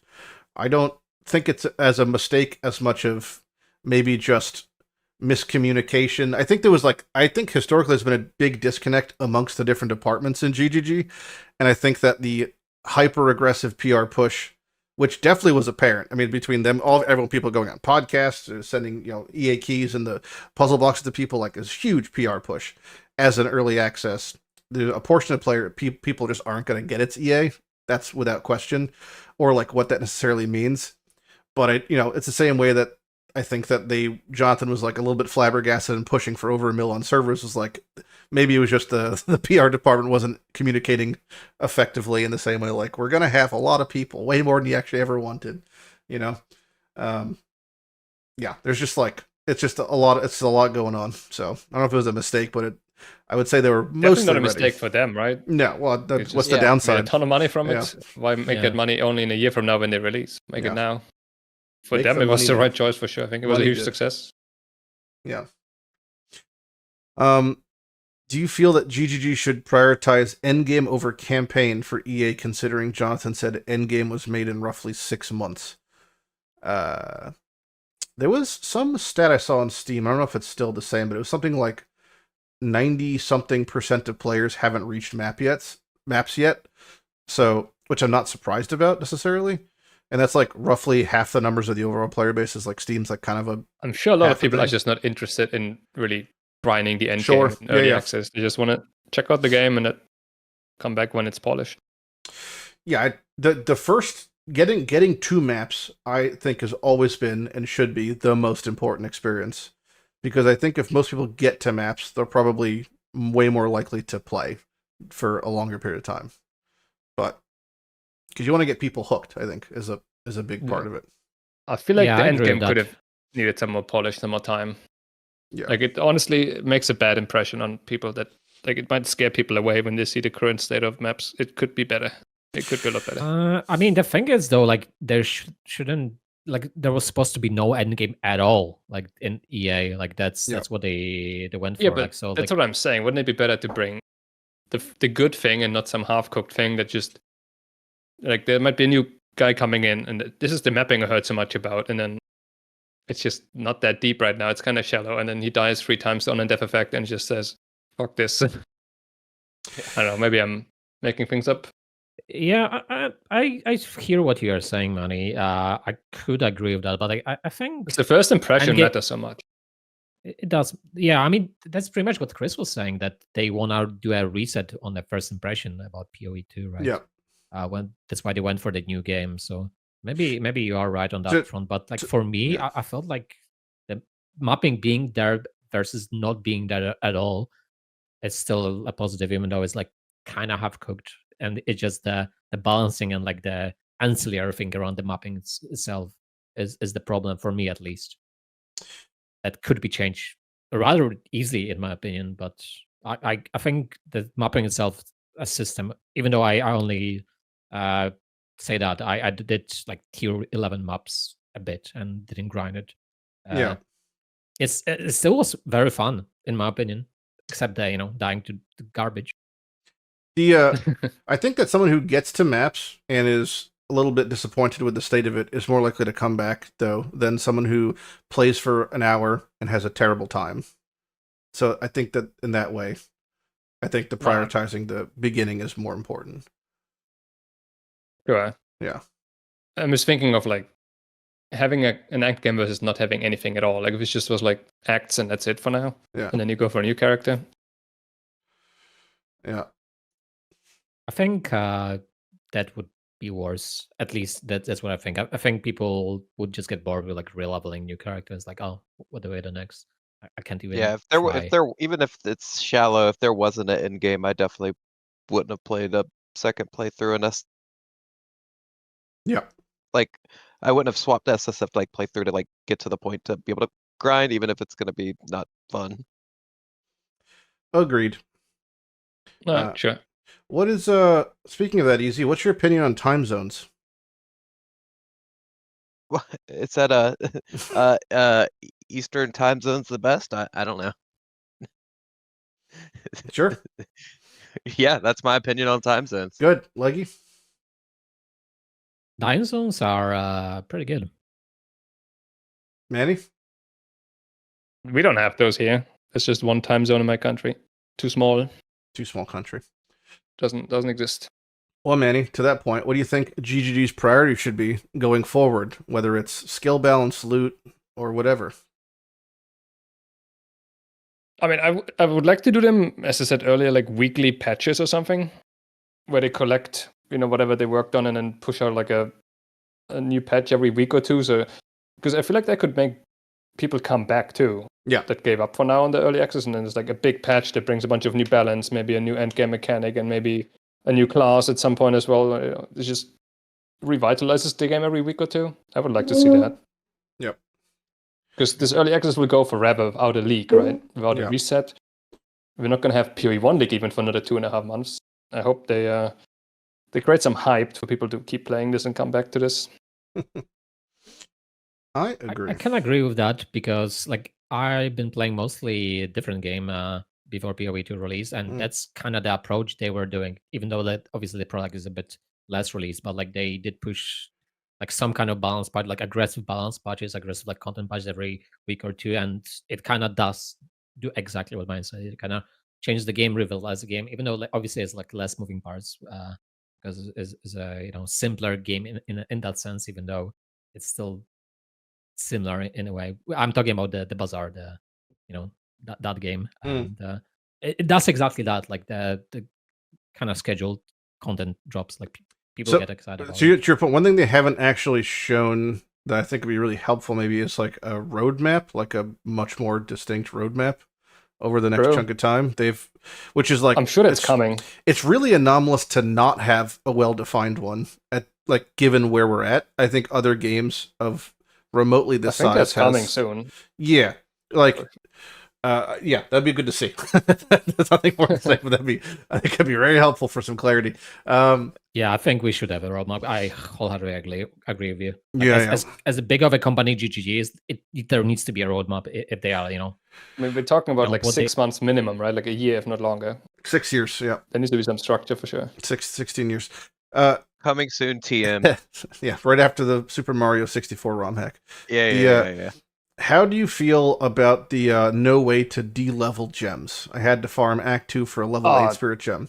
It is a bummer. Yes. It's definitely something that should be changed. It's such an easy fix too, right? Just like if I pick up a level 12 skill gem, I should just have a little drop down and decide to make level 1 gem instead if I want to.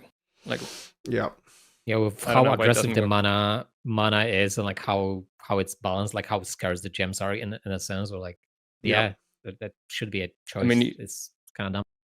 I actually have the situation right now. I need a level 3 spirit gem, like the lowest possible level to min-max my build, but I don't want to make a new character and go to the ritual zone or whatever to get it there. Yep. So there's no way to get it. I can't just down level my level 18 gems or something. Yeah, I kind of would like to do it with my main gem on my main character. Like, I had a magnetic salvo at like level 16, and like, I had a level 18 gem. I'm gonna level up. Like, my mana is like through the roof, and I can't really do much, and like it fucks my character, so I can't do anything about it because it's my only 5-link, right? So yeah. Or even if you just lose some int or something, and suddenly you can't use your level 16 or whatever anymore, you have to go back to 15, and you can't. I guess that not the same, but I'd also like to. It's kind of weird that supports don't have quality, but I guess I get it. Having quality on active gems but not on supports is a little bit strange to me. Because otherwise, like, a GCP is like such a singular use that is just. Yeah, that's true. Like they've buffed the GCPs this week, right? It's in some patch, and now they're common enough that you only need like 20 for your entire build, and I'm actually at the point where I'm kind of done with them. Buffing them by 400%, it's like, that's one of those things where I see that I'm like, man, so they just didn't even test it initially. If it's buffed by, it went from 400% and it went from 1 to 5 quality. And it's like, wow, so that was like no one even tried to use a GCP on their first playthrough. Yep. Exactly. I've only found one bauble in all of my play. Which is like, they're way too rare. I'm just going to hang on to it until Christmas, I guess. What's some of these questions we've like soft answered, but what's something that makes you hopeful about the direction of PoE2? For myself, I would just say it's just the graphics. I mean, it looks really nice and sounds really nice. That alone has me excited. Like, I'm not a huge fan of the gameplay and the depth and complexity at the moment, but it's very pretty, and I like that. And it looks pretty. For me, I think it's the build diversity. Like, each class is feeling very, very different, at least so far. Yeah.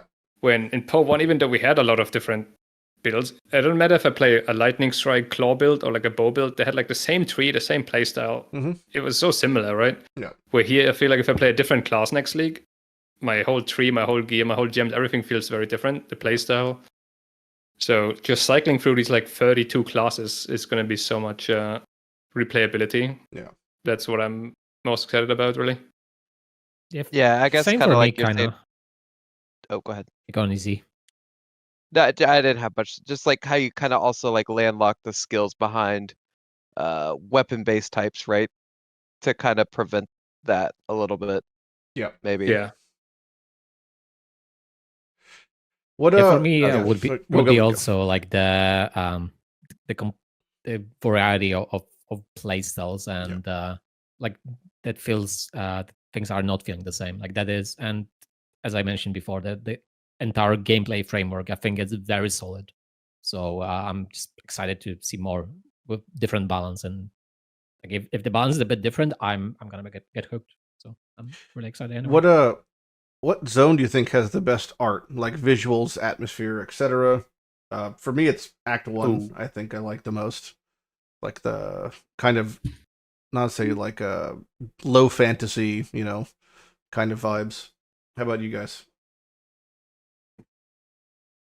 Definitely Act 3 for me. Act 3 was so nice. Like the Act jungle, three. there's this hive in the jungle, the Baron, the termite hive that looked awesome. Yeah. The bog looked awesome. When you look down to the ruins of the Utsal town, and it's like all swampy, and then you drain the water, that looks great. And then time traveling, that Aztec Empire looked awesome. And then the last zone is probably the best one.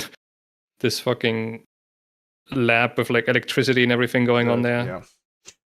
Cyberpunk. I don't know, everything was awesome. I loved Act 3. By far the best one. Easy? You said this is IMO. Yep. Same as Manny. I was a big fan of the Act 3 and just the whole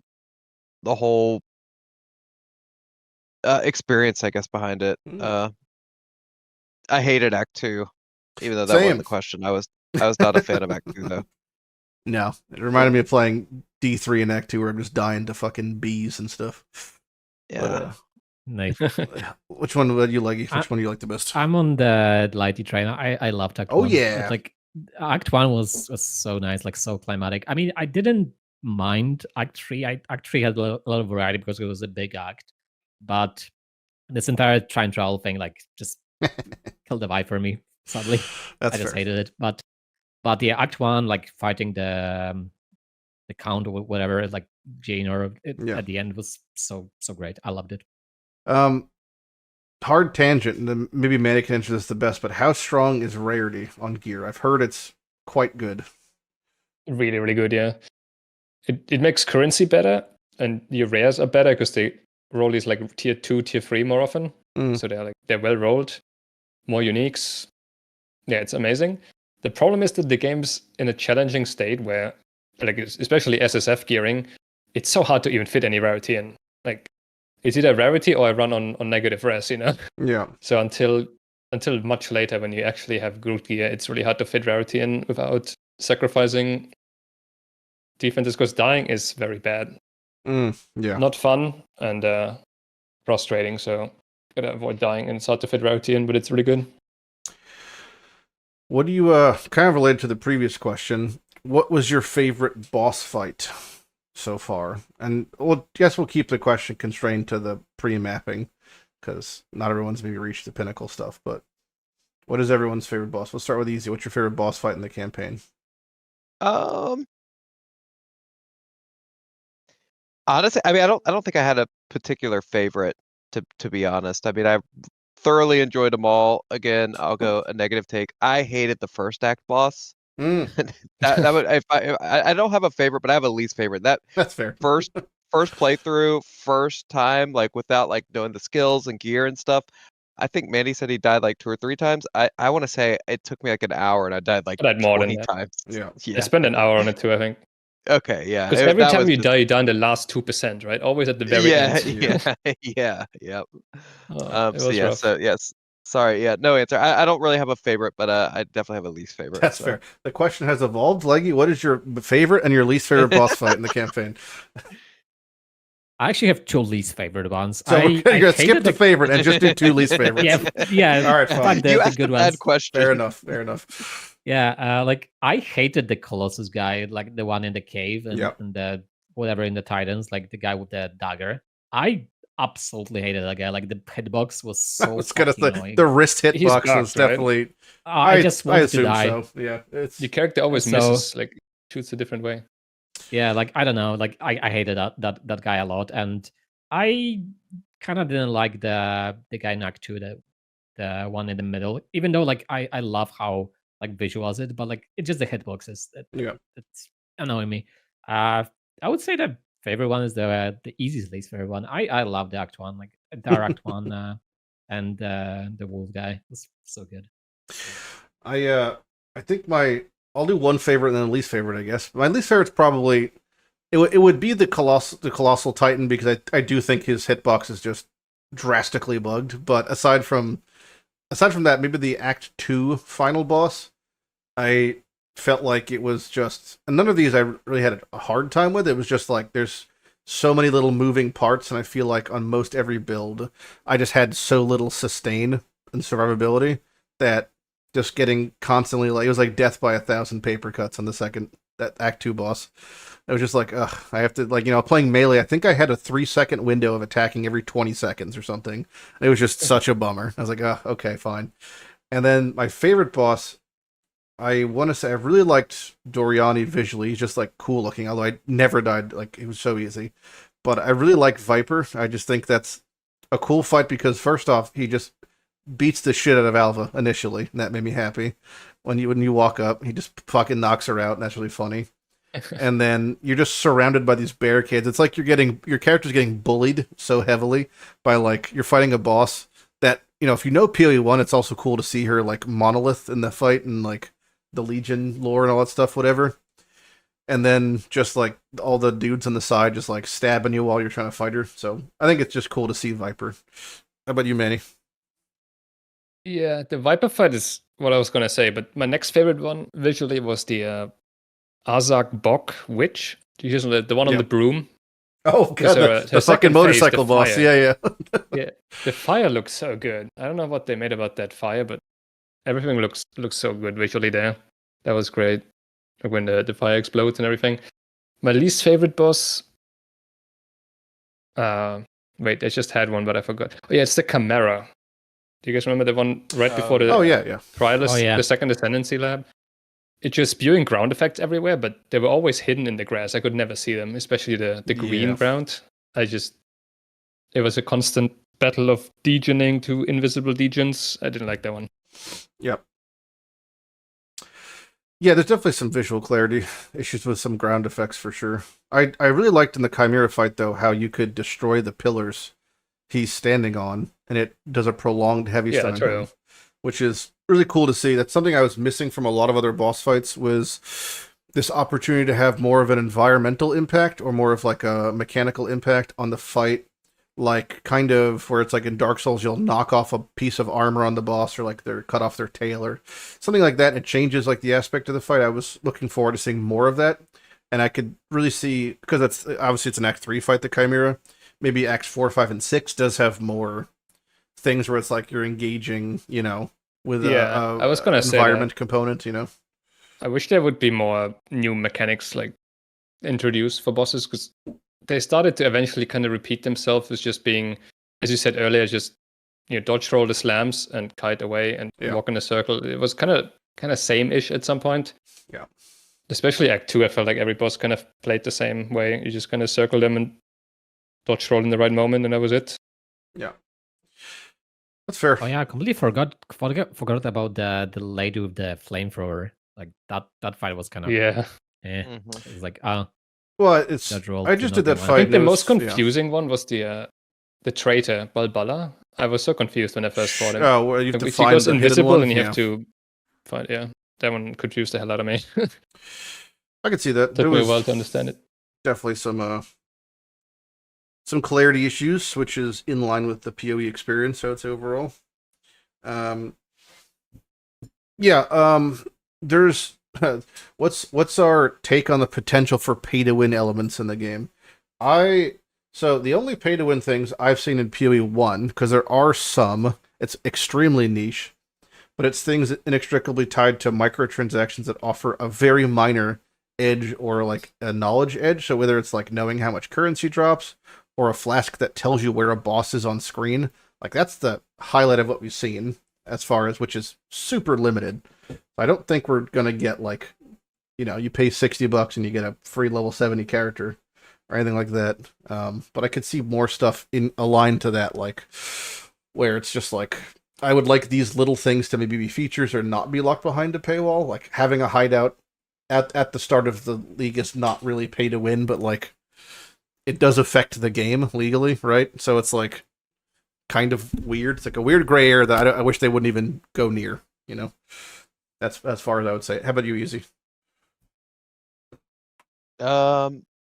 I don't know. Sorry. Squirrel. Okay, that's I mean, fair. Legi, Manni, other I think GG is pretty good with like pay to win stuff. Like honestly, I could see, as you mentioned, like some kind of like very minor visual cues. Like let's say if the rare stuff stays, like you have to kill all the rares in the map to like complete the map. Let's say if that stays, they could make an MTX that vaguely shows where the rares are. That would be kind of pay to win, Yeah. but I don't think that would. First of all, that would stay, and second of all, they would do it. So I'm pretty like faithful in GG and that they don't do like stupid shit. Yeah, they've done same. anything I have wild so far. confidence. So Yeah. that's good. This is a good question. Most of these questions are shit, but God bless. This is a good one. What do leagues look like in PoE2? Do you think they'll be more focused on integrating league content into the campaign since it's so long? For sure.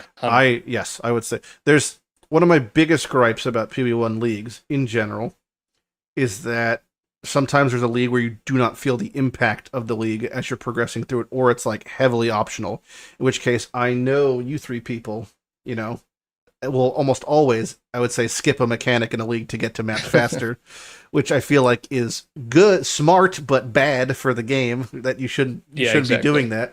Yeah, you should want to interact with the league mechanic, and it should have an ever-bearing presence. Like the ones I could think of the most are like Beyond. Like there was no escaping Beyond in League. It was like you killed two things, and it actually dictated your gameplay to the point of like maybe I want to kite mobs away from where other mobs died, so I don't want to spawn a boss accidentally. And that I think if it's swaying how you're playing the game and dictating and really tailoring your experience to what is unique to that league, that's the most healthy thing. So hopefully if they do it, it's like you feel it from minute one that league is present, because otherwise I think it's kind of a failure. Yeah, I think there's going to be a much bigger portion of the player base that is really just going to play the campaign, because the campaign is pretty long. Yep. And they're rather casual players. I'm sure they need to like integrate the mechanic way more into the campaign. Yep. The campaign is no longer the optional thing you just sit through until the game begins. The campaign is the game. Well, that's the plan, at least. Yeah.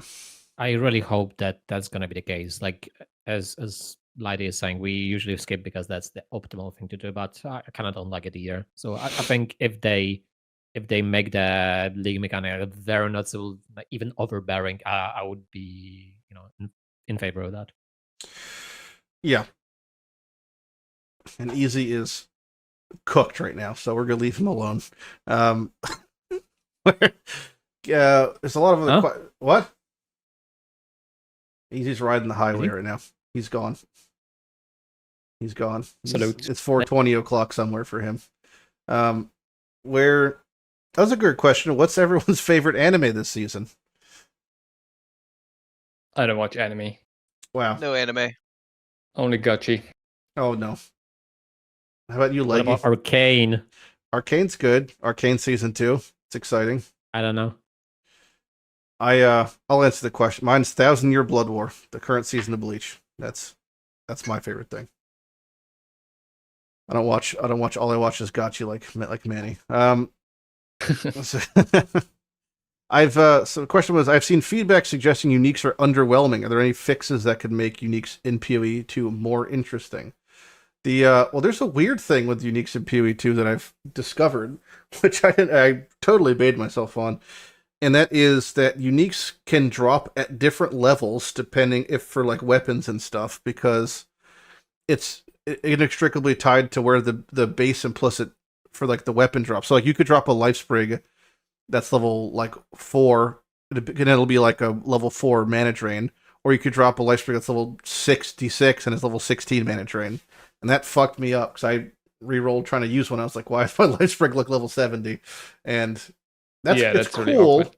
It's cool that it exists, because what it's actually going to do, I think, is create a really high value micro market for super low tier uniques for leveling, because a lot of them are going to be dropping at a really high It's only levels. for caster weapons, though, right? It's only for that little niche. Probably, yeah. Which it's just kind of strange that exists then, if it's just caster weapons, but yeah. Like, I mean, maybe other things that generate spells, because the spell's gonna be linked, right? And then higher item level means it's 4 or 5 linked. Yeah. Mhm. But I think one yeah. thing about uniques right now is that a lot of them are missing. There's only like 200, and they're either low-level uniques or items that have low-level item bases at least. You know how we have these advanced and expert bases later, Yep. but no unique uses those. So I assume new bases are coming in Act 4 and 5 and 6, That's and those will be used for those uniques. So a good and those point are you rather bring up, endgame unique. actually. How do you feel about that? Because when I discovered that instead of there being higher tier bases, it just had a superior or expert, I was kind of disappointed that they didn't just have higher tier bases, but they just added a word in front of it. How did you feel I about think that? that's just a placeholder for now. Is it? Okay. Yeah, And there will be new placeholder. bases Alright, later. That's fine. Because they specifically said that they want different. No item should look the same, right? No two bases. And Yep. right now we just have the same bases with advanced and expert before. Yep. I think we're just going to have new bases in Act 4, 5, and 6.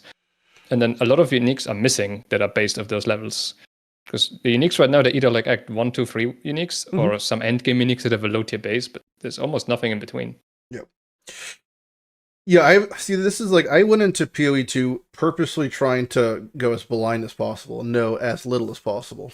So I've obviously watched the reveal trailer and the subsequent 64-hour Q&A with Ziggy D that was just lasted forever. And I watched that whole thing live, but I We went. only watched 10% of it. Yeah, I know. That's what it feels like. But it's like I didn't really look into too much because I didn't want to see it. So a lot of these things I may just not know, like that. But that's good. It's as long as it's okay to ask these questions if there's answers. Like it's fine if it's like this is how I feel. Yeah, and you're like that's. I don't think the they ever resolution. said anything about that. I'm just assuming that Oh, these are okay. placeholders. Never mind. Then They fucking never the confirmed sky is that, I think. falling. I mean, yeah. I noticed the same thing whenever I find unique. None of them are exciting, really. They're like 99% leveling uniques. Yeah. There's like no endgame uniques dropping it, really. Like nothing to build around, almost nothing. There is Boss things drops, like maybe. Headhunter, but they're just a Headhunter is not as Headhunter-y in They will never PoE2. drop, realistically. Yeah. But even if it does, it's like you get 20 seconds of rare mods, and then the rares are maybe a minute apart. There are a few like useful, interesting uniques like Conversion or the Electrocute Glove and stuff like that. But Yep. it's kind of rare right now. A lot of rare items, not many uniques are being used. But like the top end of uniques that are out there, because like was like hopping on a call almost every day with Indeed, who's like trading for MP's team. Same, so yeah. like he'll come in and he'll show us, like all this cool new stuff, right? Like all Astromentus, this baby. drop. That's the real one. That's crazy. And like that belt that like doubles your rings or whatever, or the percentage of your rings, or the Queen of the Forest, which gives you like Yeah, true. Yeah, so it's like, but yeah, like in an SSF scenario, like yeah, we're not gonna probably be getting a Queen of the Forest, right? It'd be cool. Or requires a a lot of but effort also to offset, like to make Queen of the Forest, I think, worthwhile. Yeah, for sure. Yeah, exactly. But yeah, in a trade league where you could just keep re-rolling gear, with more infinite resources buy versus SSF. Yep, just Love buy it. your gear. Yeah. There's some more questions in here, but a lot of them are things we've already answered. So I guess we've also been going for a while. Yeah. So we could probably maybe like one last thing we'll just say from each of us, I guess. One last question. Just one last whatever, I can ask one more question. Go for it. I'm gonna rephrase the question, maybe. The question is, have you seen any content creators to new content creators of PoE that weren't clickbait FOMO garbage? Let me know when you find one. I guess we could rephrase that, and the more positive spin is there anyone you'd recommend to watch or to look at for relevant information when it comes to PoE2? So yeah, 3 of my favorite streamers are Legi, Manni, and good. Lighty. That's So I would highly helpful. I'm suggest not even a streamer. What do you mean? check out their content. Leg is a bizarre player now. Like literally, Bizarre I main. haven't been like barely streamed for like last 2 months. If kind of yeah, I mean, I would just always especially if you're new to the game, I recommend people like Ziz is just probably the go-to person, because he's gonna make that most kind of tutorial-y, guidey, generic stuff, and it's gonna be fine. So if you're looking at that, I think that's good. But like a lot of I don't really watch anything, so I can't recommend much. Yeah, I have the same problem. I don't really know what to recommend. like the little bit of PoE streams and stuff I watch isn't really beginner stuff, so I don't really know. Well, how about that? I got a different question, and then we'll end on this. It's the same vein, but this one we could all answer. We'll start with easy. What is a YouTube channel you would recommend? Full stop. Any YouTube channel you'd recommend? I don't know. I don't use Yeah. YouTube. Okay. Yeah. You guys are the fucking worst. I mean, one person I would like to give a bit spotlight on that doesn't get enough spotlight, I think, is FaZe PoE. Like, he's the first person now on HCSSF ladder. Like, FaZe is just so good at the game. Like, so I think people should check him out. Like, when it comes to actually making things work. So I've got his thing pulled up right now. I mean, from the ladder. So that guy. Well, yeah, and well, actually, now that I think about it too, I mean, I did mention two people earlier, kind of like at the very beginning too, right? So Moxie, which I feel like I've heard name before, but I don't feel like I've watched a lot of his content. But his kind of early progression for the bow Deadeye experience was super duper helpful, right? And then, Fubgun, taking the super high end, to what you can do with like DPS. Approach to it, right? I mean, that's a good place to kind of go to. So, like I said earlier, that's where I kind of try to combine a more defensive playstyle, a more offensive playstyle, and then just take the best of both and make it into how I'm going to play Deadeye. Nice. I guess I can recommend Jungroan, because that's what I've been copying more or less for now to save my build. Like, he's always looking out for the most broken interactions that will probably get nerfed 2 days later. Yeah. And I'm currently using one of those, so shout out to him. For the next 2 days until it gets nerfed. Kind of fix my build after the cast and crit nerfs. But yeah. That's the it's the two-way street of that. It's got the best stuff, but it's the most likely to be obliterated. Yeah, it's a risky business right now in early access. It's true. Yeah, okay. Well, I feel like we talked a bunch and did stuff. Some of us will be playing PoE2 more on stream. Some of us won't be, but I'm sure we'll be all engaging with it every time there's a relevant update. And I mean, what else are you gonna do? What is the next PoE1 league? Well, to that point, I'm gonna be playing PoE2 for like another week, and then I'm gonna go back to PoE1 like full time for 8 to 10 hours a day. Are you gonna go back to Settlers League or Yep, still in Settlers. Yep, farming uniques. I'm still missing some stuff, so I gotta go get my stuff I'm missing. I gotta farm some Uber Cortexes and whatnot, so I'll be doing that. I gotta say, I have a huge itch for PoE1 after playing some PoE2 for like 2 weeks. Oh yeah, it's definitely the best advertising for PoE2 to a PoE1 player is just playing PoE2. It's but Necro Settlers is really, it's the best, probably the best of both worlds. It's kind of a shame that Necro Settlers was born out of like a bit of a shitty situation, because I do think it's like a super fun idea, and everyone I've talked to who's ever played it has just had nothing but good things to say. And it's called Necro Settlers, but really what it's really is Lantern Settlers. It's not so much Necro Settlers. Like, it's the Lantern augmenting the leveling experience, the mapping experience. That's like the biggest portion of what changes. So if you are looking to PoE, Necro Settlers is something to definitely do. Would recommend. But yeah, thank you, Mr. Easy. Thank you, Mr. Legi. Thank you, Mr. Manni.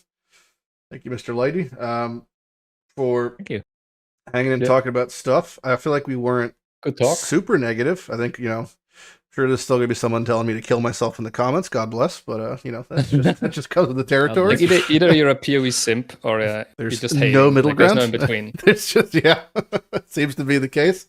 All right. So these people you can catch if you just do the Team +1 thing. You can see all of our links if they exist, and etc. This will be up on YouTube at some point tonight. And otherwise, we'll reconvene, I guess, next time there's like a big patch. Maybe like in the next month, there's like a big patch or something. I know you could, talk if that happens. Hopefully. Otherwise, it'll be probably for the next PoE1 league in 45 years. So that'll be fun. Yeah, that's it. All right, everyone's free to go. Have a good day. Sweet. Y'all take it easy. Later. See ya. See ya. They're leaving. Stuck with this fucking loser now. Unlucky. Oh my god.